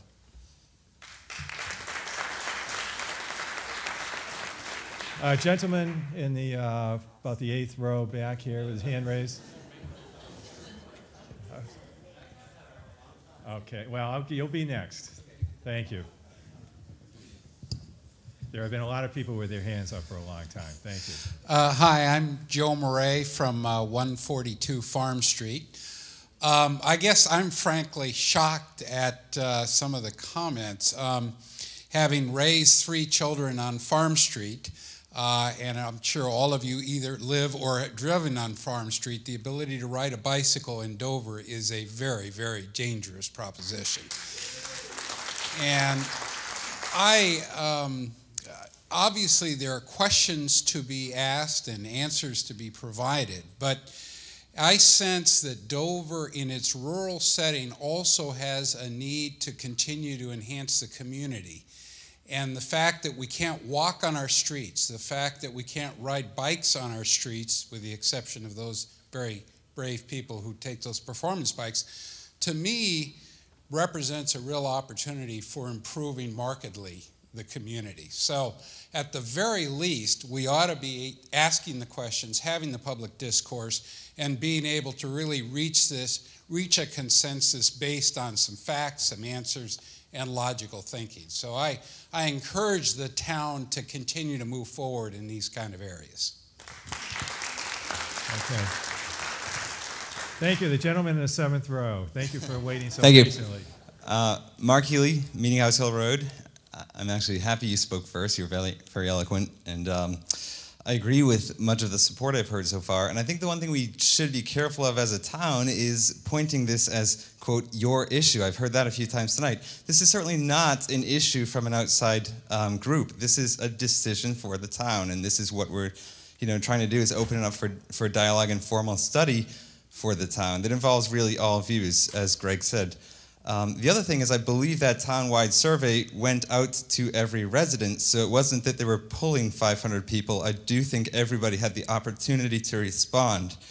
So those were just the numbers that came in. It wasn't any selection from the responses, as far as I know. I support the town as well because I have, the decision to investigate the trail, because I also have young children, and biking is a wonderful opportunity for kids, and it's one opportunity that I don't see available yet.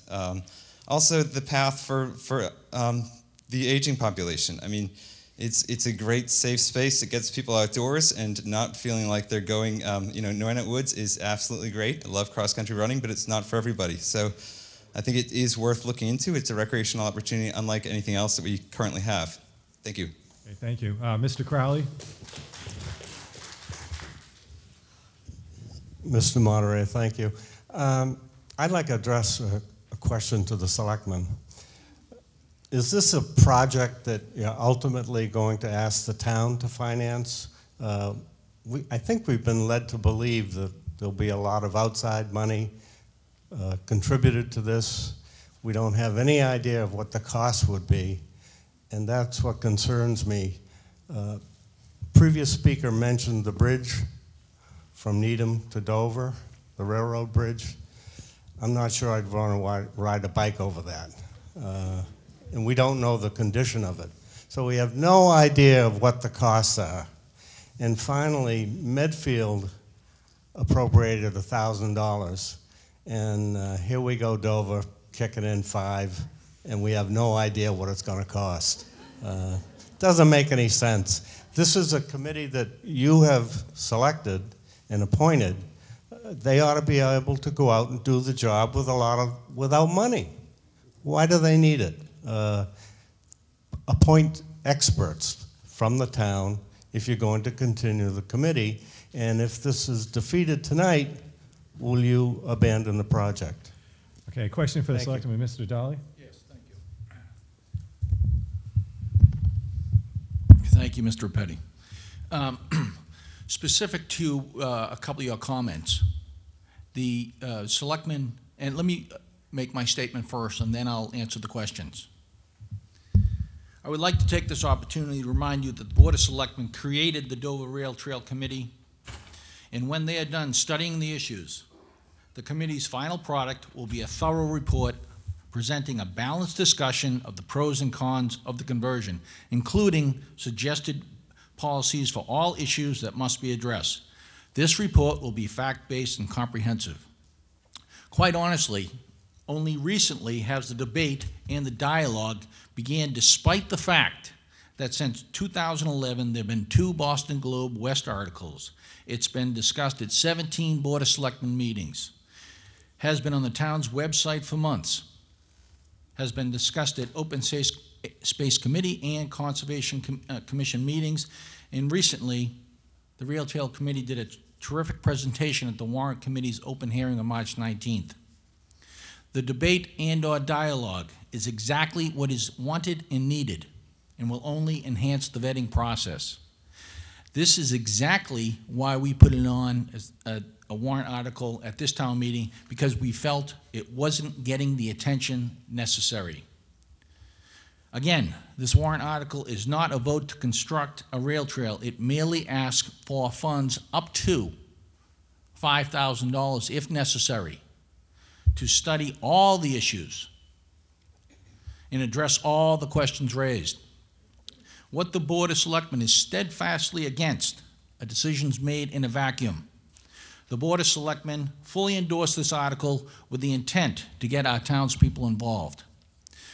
Thank you. That's the end of my statement. Now, to the question of can they do it for $0? Perhaps. We'll find out. Is it our intention, if you voted down tonight, to continue? We would discuss that at a later date. We haven't voted on that. Did you have another question beside those 2 items? Okay. Gentleman behind Mr. Crowley, please stand. Thank you. Thank you. And Melinda Sarah, I'll get you Rothstein next. from Conrick Lane. I really appreciate the research that's been done the last couple of years so that you have come this far, but we haven't seen the details that are necessary for us to make the decision of whether or not we need more research. And one of the main questions I have regarding that is, if this project were not to happen, are we aware at this point what would happen with that rail? Are we aware whether or not someone would be proposing to put the commuter rail through there? Would there be some other use? Are we aware of what would happen if it did not go through? Thank you. Can I ask you to identify yourself? I'm sorry. Yes, I did. Melinda Rothstein, Conrick Lane. Okay, thank you, Ms. Rothstein. Gentlemen? John Thorndike on Main Street. I thought by now that my question would have been asked by others. And being in my mid-80s, it seems a little strange that I do ask it, I suppose. But looking at the gridlock everywhere and increasing everywhere, it's my guess that 25, some number of years from now, they'll want to put that rail back, as they did on the South Shore. And nobody has addressed the question, if you make this thing, can the railroad be put back in? And if so, how difficult is it? And can it be easily done, or is it legally tied up for decades? Okay, our question is whether the rail could be restored, and let me direct that to the Board of Selectmen. Could I ask you to please confine your comments until you're recognized and you have a microphone? Thank you. We've been doing a lot of research. We have websites and links to all kinds of stuff. I will tell you that no one on the Rail Trail Committee would feel comfortable requesting any kind of final vote tonight. So to all the questions about all the study that we've done, it's the tip of the iceberg that should be done and must be done to give you the respect as citizens to do an informed vote. So that's why we need to continue with the work that's just started. The MBTA has notified us as a result of the outreach to them that in their 50-year plan, there is no plan at this point to extend the commuter rail out this way.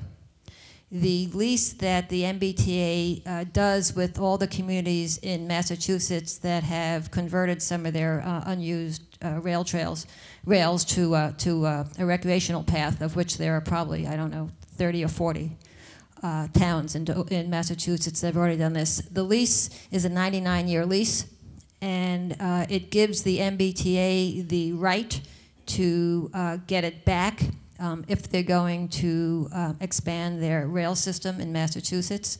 Again, that's why we asked specifically what their plans are, and they did not think that it was an issue for the foreseeable future. If in fact, after the study is done, which will include an in-depth financial analysis, it looks as if whatever financial cost is involved is too high for a risk of over the next 30, 50, 60 years of it being taken back, then that's, again, one of the many decisions that the town will be making when they take an ultimate vote. The expectation is to use a template that came out of the Weston Review several years ago.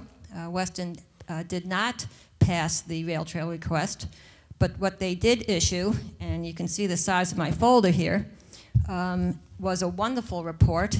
It included a majority report and a minority report.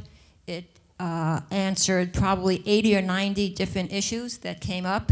And I know that other towns, since the Weston study, have also used the Weston study as a template. Absolutely nothing that was raised this evening by any of you, all very good questions. We already have them on the list, and that is why we're asking to do this study. We also committed to having a series of open meetings. We have a meeting tomorrow night. I understand that it should be well attended, and that's exactly what we want. Okay, there are several people with their hands up, so be patient. I will get to everybody. Fellow gentleman with a red sweater in the back. Thank you. Richard Green, 54 Haven. I live about 300 yards from the tracks. I'm all for it, but just one point of information. I know from coming to town meeting, we've dropped tens of thousands of dollars studying the Carroll building, and still it sits. So $5 grand is a drop in the bucket to get all these questions answered. Thank you.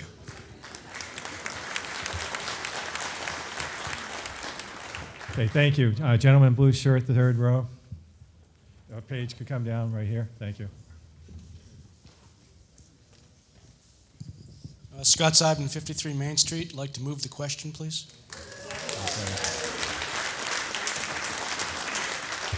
A motion has been made to move the question. Do I have a second? Second.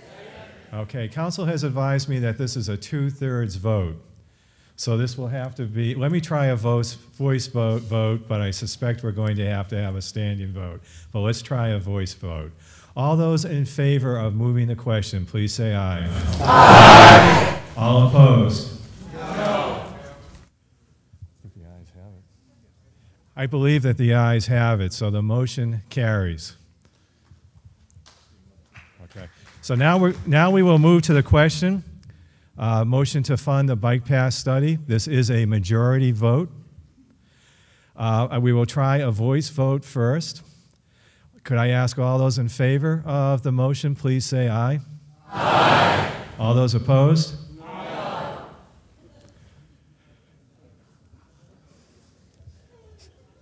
I'm going to ask that we have a standing vote. Could I please ask those who have voted in favor to please stand and remain standing until I ask you to sit.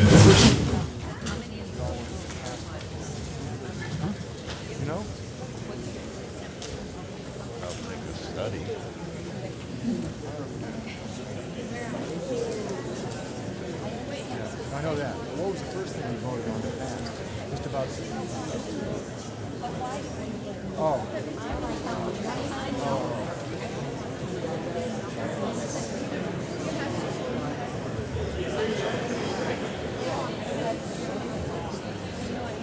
Yeah. No, I'm confident we'll have a proper forum where everyone can continue to debate this.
If you get on the committee, I want you to tell me.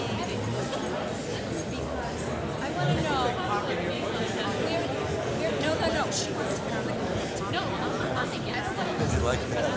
Yeah, I thought that was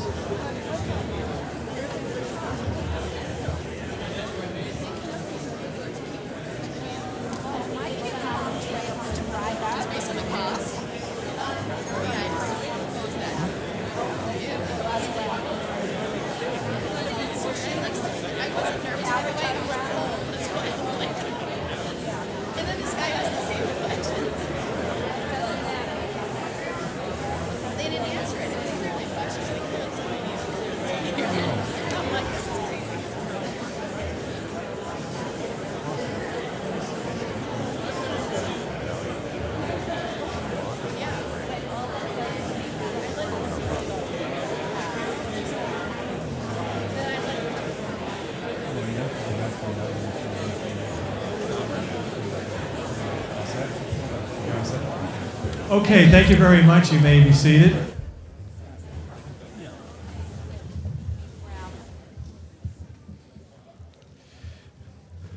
Could I now ask all those opposed to the motion to please stand?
The motion you may be seated. The motion carries 160 in favor, 50 opposed. And it's now with pleasure I return the podium to Pam Ellsworth. Thank you. Great job, Jim. Really, trial by fire. I mean, sorry to make you do that. Article 12, Pay and Classification Study. Mr. Waugh. Madam Moderator, I move that the town raise and appropriate the sum of $45,000 for a pay and classification study. Second. Motion has been moved and seconded for a pay and classification study. I understand that the Personnel Board, is there a presentation? Okay. Is there any discussion on the motion? Any questions for the Personnel Board? Yes, Mr. Crowley. Wait for the mic, please. Is the contract put out to bid? And will this take compensation including benefits? What will it include? Wait a minute. We need to have not a back and forth here, Mr. Crowley. All right. The first question was... Could I ask you? Yes. All right. I'd like to know if a bid has been put out or will be put out. Okay. And what the results were. I'd also like to know if compensation is included in this review and benefits as well. And do we only compare it with public employees, or do we go out and compare it to private employment? Okay, that's because enough. That's four. The benefits that are received in the public sector are generally much more substantial than the private sector. And I want to know if that's taken into consideration. Thank you. Thank you. Mary, I can ask you those, or maybe you can follow them all. I think I can. This is a large amount of money, and we realize that that's the case. The classification study is done by a third-party consultant. It does go out to bid. The last one we did was in 2005. And the reason we're doing this is we feel that jobs have probably changed between 2005 and now. And I think department heads and chairs of boards would agree that it's time to look at jobs again. We do look at salaries. We do look at them against a selection of towns that are comparable in size and geography to Dover. And what we start with, and the reason it's expensive, is every employee gets to rewrite their job description with the third-party consultant reviewing it. Every board member gets to review that data. The consultant then goes out and works with towns to match those jobs and to price those jobs. We have not done a benefit study in a while, but I think that you'd find, and it would be historical data, it may not be accurate, they're separate studies, and most of the towns have comparable benefits. We don't usually compare town employees to commercial employees. It's a bit of apples to oranges. Salaries are higher and benefits are just different. Maybe better, but very different too. Thank you. I think you touched on all the questions. Is there more discussion on this motion? Mr. Crowley. Has it gone out to bid? I believe she said no. She said it will go out. Is that correct, Mary? Then how did we arrive at the number that we're asked to appropriate? Thank you. Mary? It's an estimate based on what we think what the 2005 study cost and what we think it would be going forward, but it has not gone out to bid yet. Thank you. There's a question right behind you there. Thank you. Maxwell Morton, 9 Sterling Drive. You made several statements, and they appeared to be assumptions. One, that the benefits have not changed, whereas salaries have. Why do you assume one and not the other? And number 2, I'm aware of people who make job decisions and look at both the commercial world and the public world. Why are you ignoring the commercial world? Again, it wouldn't be unreasonable to do a benefit study, and that might be something we could do next. We haven't tracked a lot of changes in benefits over the years on the side of towns. Classical comp studies compare similar things. Now, yes, you can have employees go to a commercial setting, but if you're in the commercial world, which I am, you compare commercial to commercial, and having spent X years here, I guess 10 now in Dover, you compare like to like. It's the way studies are done in the practice. I think if you did the other, you'd get a lot of confounding data. Is there further discussion? Paige, over here, please, on the aisle. I'd just like to ask, are we having trouble with employee retention? What's our turnover rate with our employees? I don't know if Mary wants to answer that, or if Dave Ramsey, Selectman. David's actually closer to that on a day-to-day basis. and he should be able to give you something now. I think we've turned the tide. If you looked 8 or 9 years ago, we had a lot of attrition. It's lessened, but I can't tell you the data. Dave, do you have any further? Madam Moderator, we do not have a problem with retaining employees on the basis of compensation. Mr. Fleming. I assume, Jim Fleming, Oxon Road, I assume this is for the non-union employees. I'm going to guess there's, including part-time and full-time, 30, 40 employees? Do you have a question, Mr. Fleming? That's a question. How many part-time? Right. All right. And- First question was, is this non-union? And I believe the answer is yes. The the second other- question is, how many employees does this cover? Approximately, yep. And the answer to that is?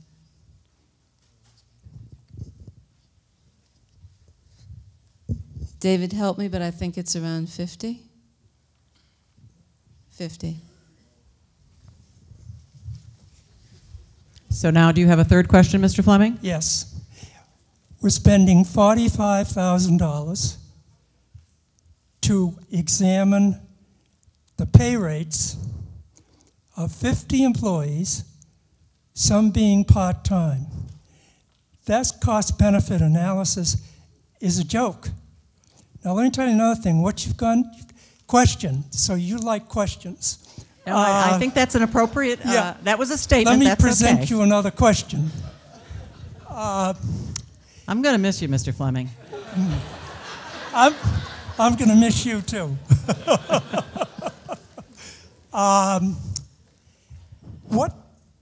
This is a question. What it appears is we're doing a wage study and a classification study. Why do we need to do both? I mean, our operating budget is way out of line right now. If you need to do a wage study, you study the wages. But they're looking at a classification, which is evaluation of jobs in addition to a wage study. Now, that's a much broader scope, but I don't think it's probably appropriate. Certainly the $45,000 for 50 employees. Give them all a $1,000 bonus today and forget the study. Thank you. Thank you. Mary, do you have a comment about wage? They and would probably classification? like that. I started by saying it is a lot of money. What it does do, and you can't do it by head count, and you have to look at the fact that we haven't done a comprehensive study since 2005, and people still may not want to spend it right now, is that we've created a structure, and we've created something that's predictable and fact-based, and over time we would like to support that. Whether or not this is the year or not to do that, I absolutely understand. But it's not about the number of employees, it's about keeping the structure intact and having it be predictable and fact-based. Thank you. Is there further discussion on the motion? Seeing none, okay. You have to yell when you're up there. And you're wearing black.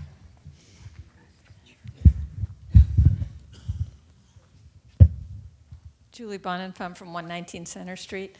I have a question if it's, forgive my math, it's getting late, but if it's been 7 years and we're asking for $45,000 7 years from now, how much more for 50 people? I'm wondering why we don't just give them $1,000 each. Thank you. Further discussion, comments? Okay, seeing none, we are now asked to vote that the town raise and appropriate. Yes, Julie?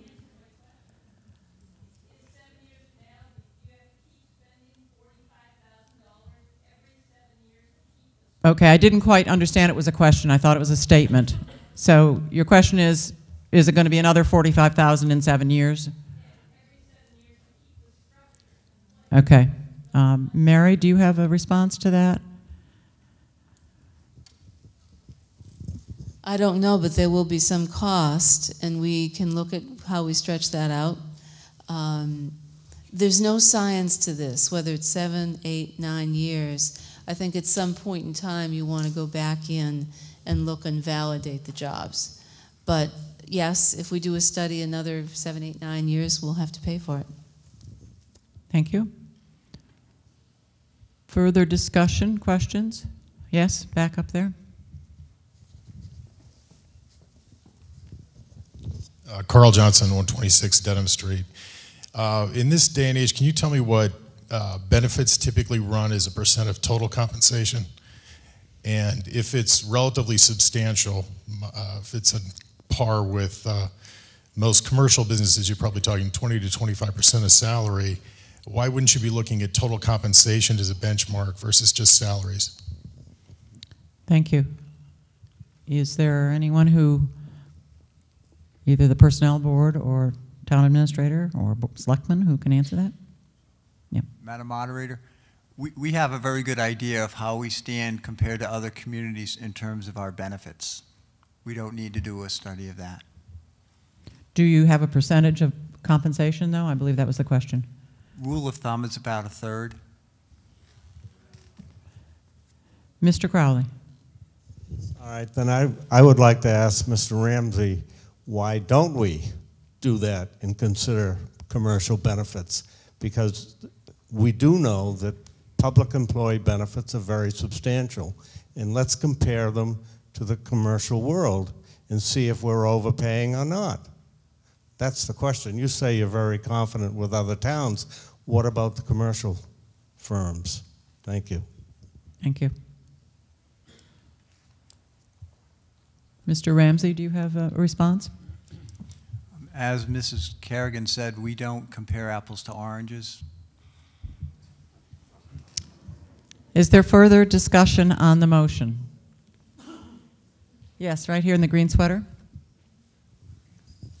Eric Crucell, 6 Crest Drive. I just wanted to hear from the Warrant Committee because they approved this and or provided this, and I haven't heard anything from you guys, so I'd like to hear what your opinions are. Thank you. David?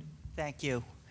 Mr. Crucell, the Warrant Committee did unanimously approve this, and like many of you, and I'm in the industry, these studies are much more expensive than you would think they would be. We do think it's important that this town structure is aligned according to other towns. We think it's important that the pay bands are consistent. Our town's pay bands, we try to achieve 50% of like towns, which seems a reasonable number. Each year, the Personnel Board comes to us with an estimated employee raise, and it's done so and approved and voted in favor of by the towns, assuming there will be studies to make sure we stay in line, not only for our employees, but for our townspeople. We took that all into account. We came to a unanimous decision that this was a worthwhile study. Thank you. Further discussion, questions? Okay, I'm ready for the vote, which is to vote for $45,000 for a pay and classification study. All those in favor say aye. Aye. Opposed? No. Clearly, it did not receive the majority that it needed. So down with it. Article 13, Carroll Community Center. Mr. Melville. Madam Moderator, I move that this article be dismissed. Second. The motion is to dismiss the article. Is there discussion on the dismissal? Seeing none, all those in favor say aye. Opposed? Motion passed unanimously. Article 14, the fire ladder truck. Mr. Cohn. Madam Moderator, I move that the town raise and appropriate the sum of $774,617 to purchase a new replacement fire ladder truck. Second. Motion has been made and seconded. Mr. Hughes, I believe the fire chief has a few words.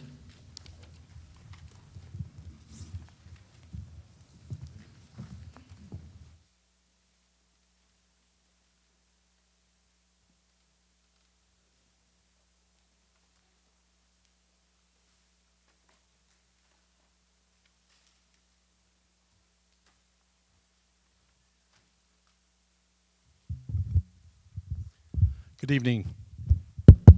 Good evening, Jay Hughes, Fire Chief, 29 Farm Street. I'd like to thank the committees that have listened to the presentation previous on replacing our ladder truck.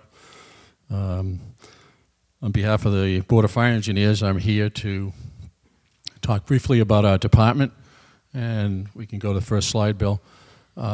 We consist of 42 members of firefighters and emergency medical technicians that are your neighbors. We're an on-call paid department. We're sent out by pages to all of these calls. They work from home, you work from town. We have several town employees that do not live here that are on our department. Very committed group of people and well-skilled. Next slide, Bill. The operations, just to summarize, I'll let you read them, but basically fire suppression, rescue operations, inspectional services, prevention, protection of property life. It covers the board. Your fire department is multitasking all the time, be it from a hurricane, be it from taking an animal from the Charles River, taking somebody's phone through the house, through the ice. And as a result of that, you have a committed group, but a skilled group at the same time. We are volunteer to the extent that they volunteer to join this department, but there's comprehensive training in order to stay in the department. Next slide. Next slide. This is a photo of the proposed replacement to the existing vehicle. The new truck is a modern, new ladder truck, not used. This is the prototype that you see in front of you. Next slide would be fine, Bill. It is a 10-wheel vehicle. It's 70,000 gross vehicle weight, and it measures sufficiently long and high that we can put it in the present station. It has a lot of new technological features and safety features, and safety is the predominant item I'd like to talk about. Next slide, Bill. Thanks. And next. The overall height of this ladder is 109 feet that goes from the ground right up to the tip of the ladder. You can't see this, Bill, so we'll go on to the next photo. What this ladder does and what it provides is particularly access to a fire to vent the roof. This is a vehicle that is dedicated to life safety and at the same time life safety for both personnel on the fire department and people that might be in a building. Next slide would be fine. Just take a look at this. Just for the uninitiated, this is in the town of Uxbridge this past April. A fire chief, a friend of mine down there, suggested we look at this. This is a first approach to a house very similar to Dover, a 3,500 square foot house, and you can go ahead and just play it if we can get it going. This is on arrival, their ladder truck. That's a 2000 Pierce, 100-foot ladder. This is what they found, an attic fire. If you look at the construction of this particular house, it's very similar to what we see in the town of Dover. And this is relatively new construction. As you proceed through this, the most important thing is you're going to enter a building of this nature to try to push the fire out through the roof, keep the heat, smoke off of your personnel that are in there doing the extinguishment of the fire. In this particular case, the ladder shows very appropriately how they've gone up, they've vented the roof. This is a priority. The ladder truck is, in our operation, it's the second vehicle, and the pumper truck is the first because we carry our water. We don't have any town water or hydrants. They're up there, they've opened up this roof. This is, as I say, a 100-foot ladder, and you can see its placement. It's very similar to the type we're talking about. Ours will have a little more maneuverability with the new driving techniques and so forth. But as you all of a sudden see they're opening up, they're taking the heat off, and then you get this big flash. Being on an instrument of this nature with the higher rails, the men can pull their way back down. The operator has communication with them with the technology of speakers, and also the heavyweight construction of the ladder compared to the previous 1979 ladder that we're operating with. We'll just let this finish, but I just want to give you that perspective. That's not an unusual thing to see in single-family structures as opposed to commercial operations. We have a lot of these homes in Dover, and it's the reach that we need. I'm going to just digress a little bit about just getting up and venting. We need the reach. A lot of these driveways, we can't get in and put a ground ladder up to a house. We need to be able to stretch that ladder out to get to the roof. And then if you end up using a water pipe operation, if the conflagration gets larger, you have that expansive to do it. This ended up being a 4-alarm fire. They basically lost the whole second floor of the house because they have water shuttle down there as well. Next, we'll just wait till this finishes up. While we're waiting, I want to talk about the existing vehicle that we have. The ladder was placed on a 1993 chassis. The ladder was from a 1979 truck. So it was a piece of equipment that was contrived of 2 different units. It's worked very well for the town since 1993, but from a safety standpoint, the material, the truck has deteriorated, and as a result of that, we look at the safety and the technology that's now available for an emergency vehicle of a ladder type operation. You might say in Dover, how many times do we use the ladder truck? The ladder truck is used for multiple operations, just not for ventilation, not for rescue. It carries a second set of jaws of life for emergency calls for extrication on vehicles. It carries ground ladders being ladders that are only needed for, a 1-story, half-story operation. This just has another few seconds, and I think we're done. We'll go to the next slide. Thank you.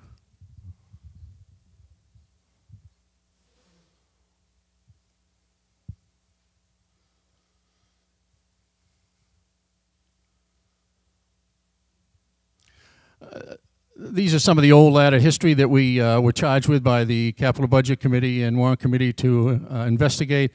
It's pretty self-explanatory. The new unit we have takes away all the restrictiveness and outdatedness of the present ladder that we have. Next ladder, Bill. Next slide. The outdated design is probably the most specific. The cab size, and we'll talk about the new ladder some more as we go through the next slide, Bill.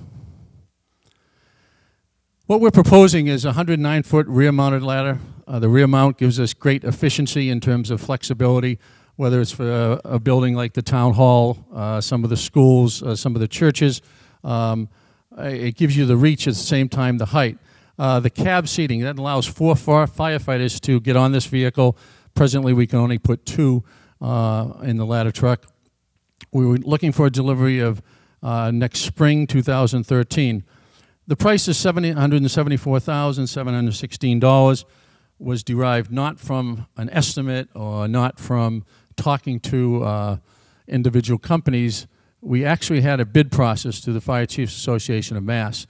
That has helped us take what appeared to be about $1 million cost for a ladder, and some of our communities, contiguous and not so contiguous to us, who did not have the ability to use the FCAM protocol, have received ladders in the last 60 days to 6 months at 1.1, 1.2.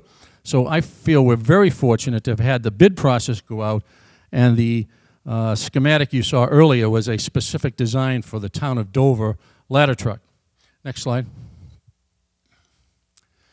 As I say, these are the enhanced safety issues here.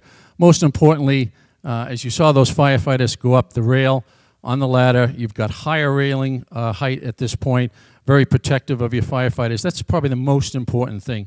Firefighter safety and the ability to return home from a call, taking care of the mission at the same time. It's the people that are in this room and people that work on the fire department and emergency medical technicians. Safety has always been my priority as tenure as chief. All of the state-of-the-art issues of backup camera, side camera, and communications is terrific on this vehicle.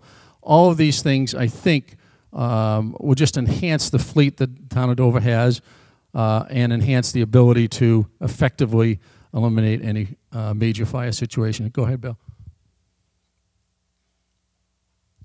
Next. Next. Next slide. This is the time we feel this is a good time to replace this. You must understand this is vehicles. We look over a number of years. We have a plan in place to replace the equipment 5, 10, 15, 20 years out. This is the year the ladder has come up for replacement. It's had difficult time passing inspectional process over the last few years. It has a lot of body rot on it. The ladder, as I say, needs a lot of work to continue in service. We hope to be able to continue it in service up until 2013. And if it failed for any particular reason, we would then rely on a mutual aid type basis to help us if we needed it. Go ahead, next. We look for your support. And again, I want to thank all the input we received from Warrant Committee and Capital Budget Committee, the Selectmen as well. You know you have quite a fleet down there. The town has always been very good to the fire department, and we know this is a sum of money in a time that's difficult. But I think the cost benefit to us coming back down the road for the next 10, 15, 20 years, this will be a piece of equipment that will be well utilized. We may only use it once a year. I need to say that to you. It's certainly a question that many people would say, how many times do you use the ladder truck? It has multiple options, but I just want to emphasize it's the one time you need it, and we need those tools to effectuate the public safety and the safety of the individual firefighters. So I would urge and ask your support very much for this article. Thank you. Thank you, Jay. Is there discussion, questions? Yes, in the back, in the middle. Bill Dean, 28 Center Street. I am all for the new truck, but paying for it with cash on a 25-year, on any capital item that's going to last us 25 years is bad economics, and it's unfair to present and past taxpayers. Would you like a response to that? Well, let me finish. Okay. Number one, the town just refinanced its debt at 1.47% a couple weeks ago. Inflation runs at around 2%. So the selectmen should be commended for actually putting us in a position to pay that debt with inflation-adjusted dollars. We're actually making money on that deal. The same could be said for financing a fire truck through borrowing. The fairness issue is, and in fact affects the moderator, if a person moves out of town, they've paid for the fire truck. The person who moves into the house gets the fire truck for free. So that's the fairness issue. And as far as what I'd like to do is I'd like to offer an amendment as follows.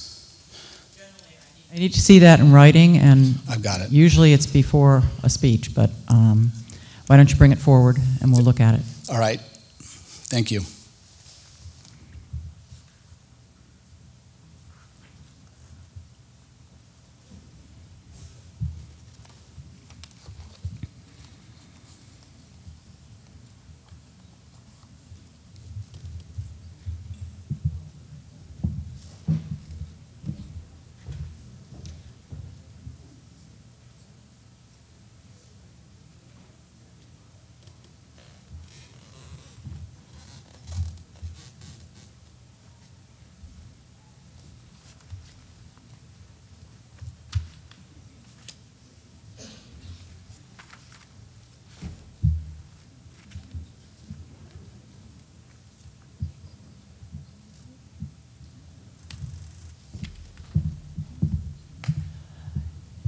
The amendment would be simply to change the words raise and appropriate the sum to read, I move that the town borrow the sum of $774,617 to purchase a new replacement fire truck, ladder truck.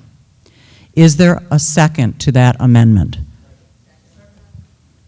Okay, we will discuss the amendment only. I believe there were some statements made by Mr. Dean, is that right? Regarding why he thought borrowing made sense. Would anyone on the warrant committee care to address the amendment and the amendment to borrow versus what the warrant committee recommended? Sure, Mr. Dean, thank you for your question and your amendment. I'll address the specific question, why I believe I'm addressing a specific question, why we chose free cash. It has been the long-standing policy of the warrant committee. It's been in every blue book since the warrant committee's, since I've been in town. It's on page, I'm not sure what page it's on right now, but the policy that we use is we take our entire budget and when we total it up, we see if we can meet our budget obligations by using free cash in a responsible manner. Your argument and comment about capital items is true. As a matter of fact, you could take virtually every every product in Article 5. You could take every building we have in town. You could take sidewalks. You could take a number of things that could be put aside that people will never use or that people won't, on an actuarial basis, be here to use for its duration. It has been our policy. It has served the town well, and we basically stuck with the same policy that the warrant committee has stuck with for the past few years. It is on page, what is it, Andy? Page 54, you can see it. It's at Article 21. It's how we always use free cash. I've been advised by town council that the motion as I read it to borrow was not exactly in the proper form. We can continue perhaps discussing the idea of borrowing, which is the amendment, but I may have to restate the motion before we actually vote on the amendment. Is there further discussion on the amendment? Dr. Akins, on the Carl Akins, Greystone Road. Two things. First, a comment. I was on the Capital Budget Committee when the present truck was purchased. Made the comment at that time that I thought that the 40-year-old vehicle that we were replacing really was quite old. I have aged in the process and still think that we need a new fire truck at this time. I am curious, however, about the costs for bonding and whether we can get any information about what the process to go out for bond would be for $774,000. Thank you. Is the warrant committee prepared to answer that, or perhaps the selectmen? We do not have exact costs on bonding. We have asked the town to look into bonding. It seems like the recommended time frame would be either a 3-year, which doesn't make much sense to what people are trying to accomplish, or an 8-year. We've not seen one that's been extended out for a capital item like this for 20 years, which I'm not sure if that's what you're expending. Certainly there are costs, and at this number, it did not seem necessary to incur costs to borrowing. Is there any more from the Selectman's office? David, did you do any further research as to a borrowing cost? We did a few scenarios based on term, anywhere from 5 to 20 years. And as far as borrowing costs, I think was the question.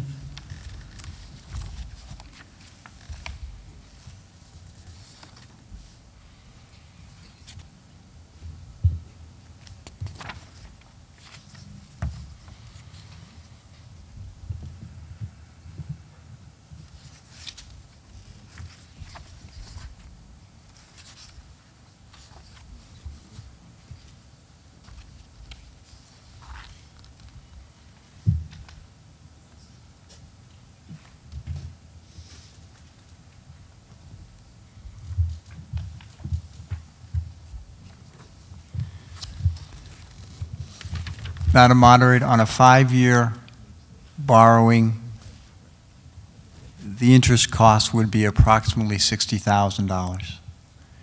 And I understand that 5 years is the minimum period for which you can borrow for this type of item under Massachusetts law. Okay, I want to go back now, and I'll give it to you in a second. If it's permissible, and if you, Mr. Dean, if this was the intent of your amendment, I'd like to read now the language that the town council has just given me, and it would read, I move, and this is the amendment again, I move that the town appropriate the sum of $774,617 to purchase a new replacement fire ladder truck, and to meet this appropriation, the Board of, yes? I'm sorry. I don't want you to have to read this twice. We're having another amendment. If you're borrowing, there's certain requirements in the way the motion has to be written, because it has to go in front of a bond council for approval. And I obviously didn't know what they were. So. I just want to make sure you say the treasurer with the approval Okay. of the Board of Selectmen. Once again, I move that the town appropriate the sum of $774,617 to purchase a new replacement fire ladder truck, and to meet this appropriation, the treasurer, with the approval of the Board of Selectmen, is authorized to borrow the amount of $774,617 under the provisions of Mass General Laws, Chapter 44, Section 7(9), or any other enabling authority. May I have a second to that amendment? I'm withdrawing my one before because it was wrong. So that's what's on the floor right now. It's really basically the same thing, but it required that gobbledygook to go in it. So there we have the language that authorized the Board of Selectmen to borrow the money for this purchase. Now, Mr. Dean, does that meet with your approval since it's your amendment? Lovely. I wanted to mention that you asked for information. I've been in the municipal bond business for 35 years. I've been in the municipal bond business for 35 years. The town of Winchester, within the last month, borrowed at a rate of 2.81% for about $5 million over the span of 20 years. I'm not sure what calculations were just done by the selectmen, but my point about inflation, being at 2% or higher, is still going to put us in a great position. And additionally, it's basic economics to try and match your assets and liabilities, which is the whole proposal in the first place, the whole point of the proposal in the first place, to not just pay one lump sum for a 25-year capital item, but to match it with debt, which is fair to present and future and past taxpayers, as well as being an economically good idea. Is there further discussion? And now, I'm going to wait on you, Mr. Crowley, behind you, if you don't mind. Mike Savage on Circle Drive. Mr. Hughes, could you enlighten us as to how equipment of this type is shared among the towns? And I'd like to discuss just the amendment now and then come back to that question. We're still talking about the amendment, and that is to borrow. Okay. Then we can come back to the main motion once it has been decided, the funding issue. That I'll be sure to come back to you, okay? If your question does not relate to the borrowing. Thank you. All right. Would you, what? Will the vote on the amendment require a two-thirds vote? The vote on the amendment will require a majority. If the amendment passes, then it would require a two-thirds vote to authorize the board to borrow. Right, so we should be very careful in what our intent is, because if it does pass, if the amendment passes, it could easily be defeated and not obtain a two-thirds vote. Is that right? That is true. I mean, it requires a two-thirds vote.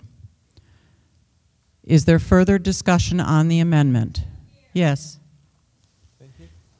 All right, you're next. Maxwell Morton, Sterling Drive.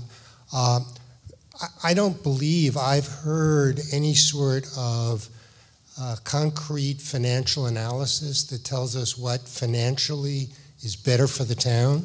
I've heard some opinion and I've heard some past experience, but I haven't a clue what the $60,000 meant. Was that interest cost? Was that the charge that the bonding agent was going to charge? I really don't know what kind of interest we earn in the town and whether or not, just from a straight financial position, we're better off borrowing or we're better off paying it out of our existing funds. And by the way, I'm all in favor of the fire truck. Thank you. I believe the 60,000 was interested, if I heard it correctly. I don't know the answer to. Anybody else have answers to those questions about the bonding costs? Before we get to other questions? The borrowing cost would be minimal above the interest rate because of the method that we would use. Thank you. Now there's someone who's been very anxious back there. Nancy Sims, Six Sanger Circle. I had two questions, but the gentleman ahead of me asked my first one, and I'm not sure we have enough of an answer to really vote on it with educated vote. And the second was just a clerical clarification. When Mr. Hughes did his slide, he said that the truck was 774, 716, and you, Madam Moderator, are using the number 774, 617. And I just wanted to be clear. 74, 617. So perhaps we had a transposition of numbers. But the motion before us for 774, 617. Is there further discussion on the amendment? Yes, sir. Lee Stein again. I think that we've heard from the various people that, in point of fact, this situation hasn't been explored, and I think it deserves exploration. I think it would be wonderful if we didn't spend half of the free cash for this ladder truck, and it paid off. I think that's something that we should give serious consideration to, and making it a 2/3 vote, as Tom has suggested, I think is a mistake. I think we ought to know the answer, not give an answer which we don't know the answer to. Thank you. Thank you. The reality is, if we're voting on this motion, if the amendment is voted on, we have to have a 2/3 vote. That's the rule. But I think you're saying we don't have enough information. I don't have a choice as to what the quantum of the vote is. Well, I'm not sure of the procedural aspects. I'm just saying I don't think that we should put this fire truck to the possible situation that it doesn't pass, because I think we're all in favor after hearing what Mr. Hughes had to say of this fire truck, and I think it is deserving of it. But we ought to know the answer to this question as well, because I think we, as a town, have done well, and we've done well by good conservative financial practice. And this is a very good question, and I'm not sure it should be maybe somebody else can suggest a better way of doing it. I don't know, but I think we ought not to put this to the test by a 2/3 vote at the end of the line. Thank you. Do you have some comments, David? To address your point, and I think they're all good ones, just point of clarification, we are spending less than 50% to balance the entire budget. That's consistently been the policy of the Warrant Committee, and the town has been in favor of this. It is strong. It is a very fiscally conservative way of handling this. From a procedural standpoint, it's also the cleanest way to vote in favor of the fire truck as a procedural matter. Thank you. Is there further discussion on the amendment? The amendment only. All right, seeing now, I'm going to repeat the amendment, and this is all we're voting on. It will require a majority vote. I move that the town appropriate the sum of $774,617 to purchase a new replacement fire ladder truck, and to meet this appropriation, the treasurer, with the approval of the Board of Selectmen, is authorized to borrow the amount of $774,617 under the provisions of Mass General Law, Chapter 44, Section 7-9, or any other enabling authority. All those in favor say aye. Opposed? Clearly, the amendment did not pass. We're now back to the main motion, which is, I move that the town raise and appropriate the sum of $774,617 to purchase a new replacement fire ladder truck. Is there discussion on the main motion? Yes, the gentleman in the back. Maxwell Morton, Sterling Drive. Just a question. Has the salvage value of the current truck been put into this price, or is that some money that we're going to get in it that can be used to offset the price of the truck? Mr. Hughes, do you know? Very good question, sir. Thank you. We plan to, the vendor gave us a minimal amount of money, $2,000 for a trade-in for this vehicle.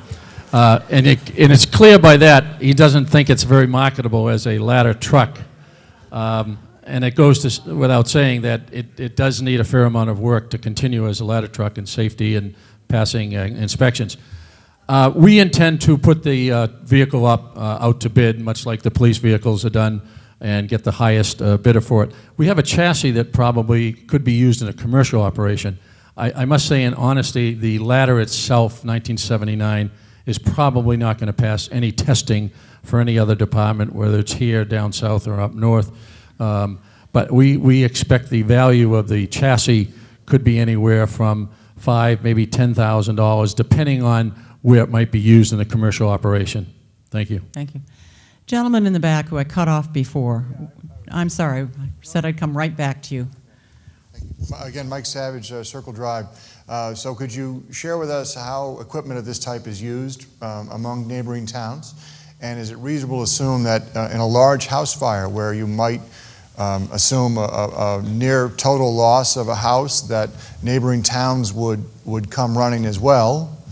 And the last question is, how many of the contiguous towns have this kind of truck in their arsenal?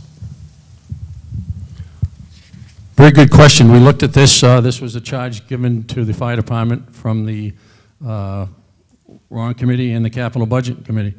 The contiguous towns around us have excellent area apparatus. We use these vehicles on a mutual aid basis quite often. And most recently,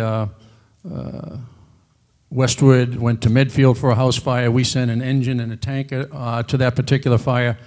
And depending on the running card of the contiguous towns and the nature of the call, this vehicle would be leaving Dover and vice versa. We would be asking for their help if we had a multiple alarm situation where we need several ladder trucks.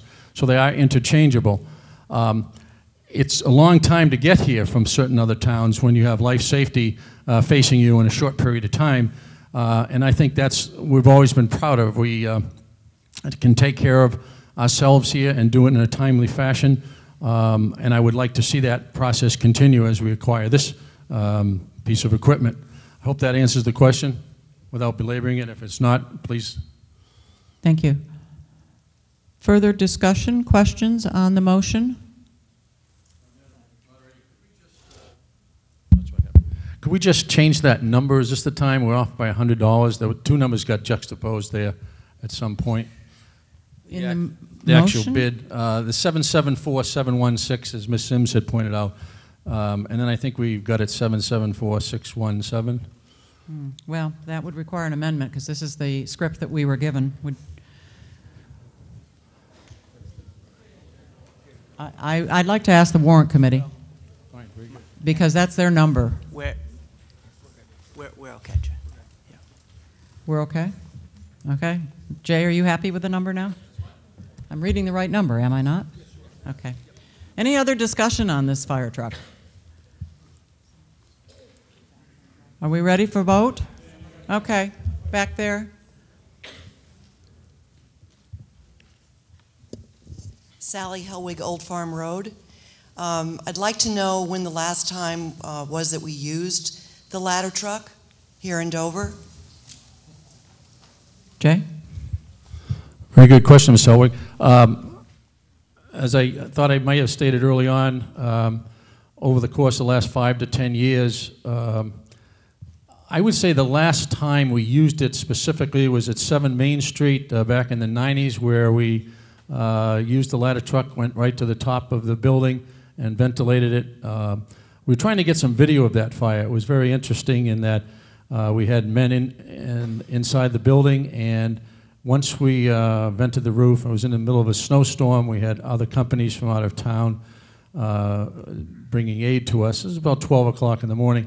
That was probably the most visible use of this particular ladder truck. In terms of from a vehicle standpoint, from a house fire standpoint. Subsequent to this, though, we do run this to multiple car accidents, or when we need the second set of jaws of life and other equipment on it, and as well as the basic fire, basic house fires. Not more than a month ago, we had the need for more multiple small ladders that we use on a 1 and 1.5 story building, and to that extent, we used a lot of the equipment off of the ladder at that particular point. As I say, it's going to be a hit or miss basis. When we need it, we need it, and particularly in any of our multi-story buildings. And if you look at some of the new construction over the last 20 years in the community, a lot of these houses have embankments that drop off left, right, to the rear of the house or the front of the house. And, you know, we don't take the ladder off-road because of septic systems in the front yard. We need the stabilizer to be on the pavement. Again, when we need it, it'll be immediate. There are other times where the truck, it is in the running order. It is the second piece of apparatus out to house fires, to house alarms.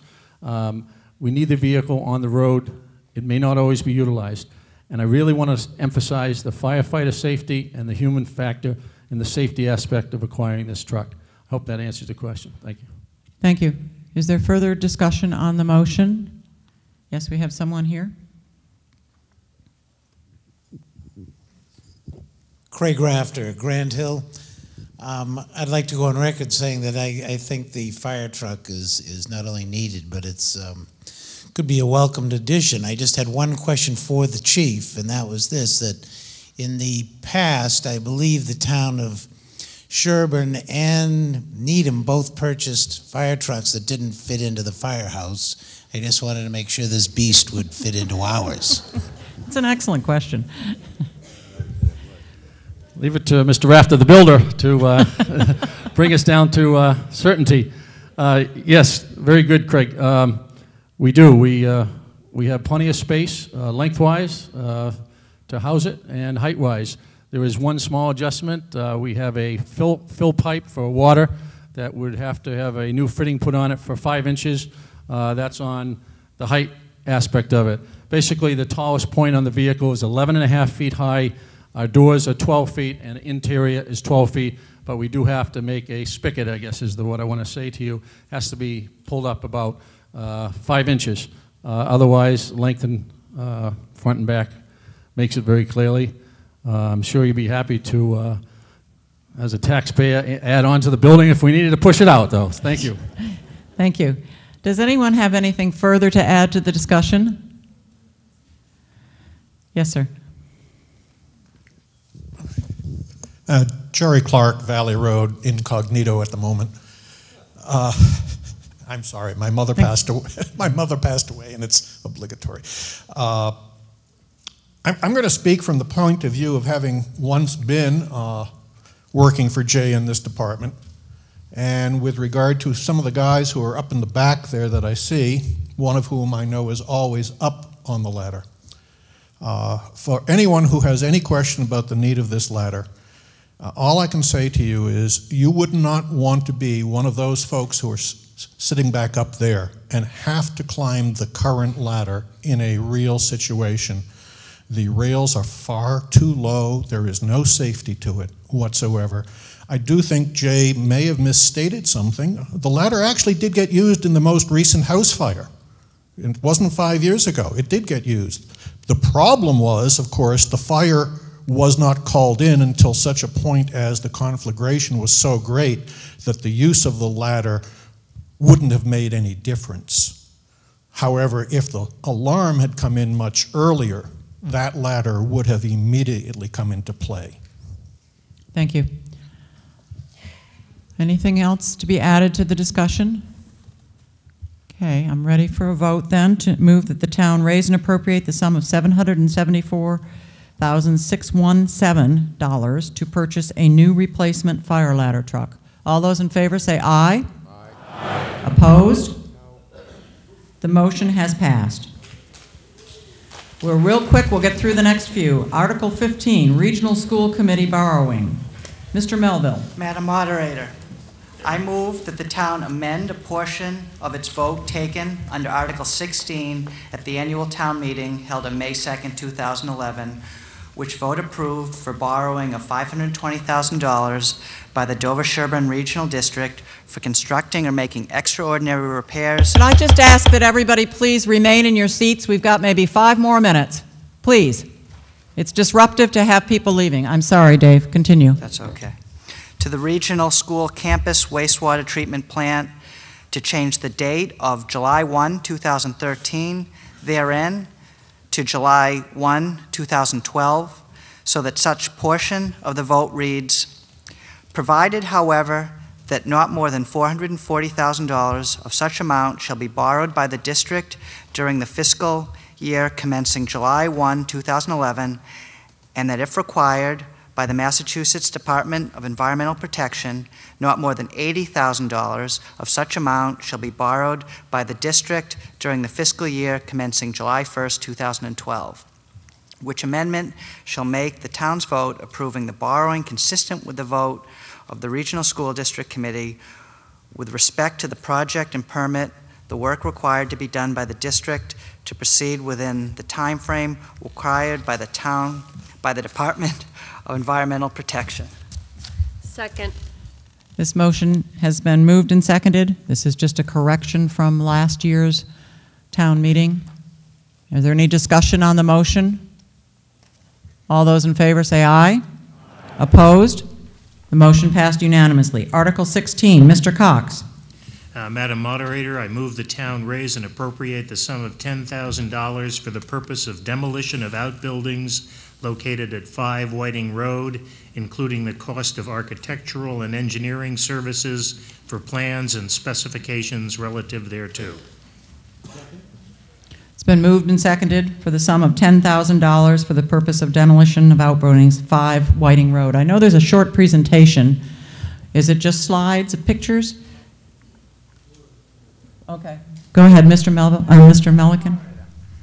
On behalf of the Selectmen, I have a couple of comments on Article 16. This article involves the buildings known as the carriage shed, located at the rear of 5 Whiting Road. We have some pictures. This article does not involve the buildings located at the front of 5 Whiting. That is the former church, the former firehouse, former park and recreation facility. According to existing town records, the rear building was built in 1930 and functioned as a storage shed for town vehicles and general materials.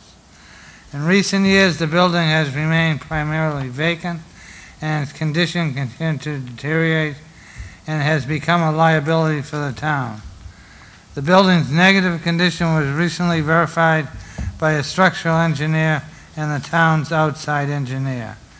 This article was discussed in detail at the Warrant Committee's open hearing. Both the Warrant Committee and the Board of Selectmen support the removal of this building with appropriate landscaping. Thank you. A picture's worth 1,000 words. Is there discussion on this motion?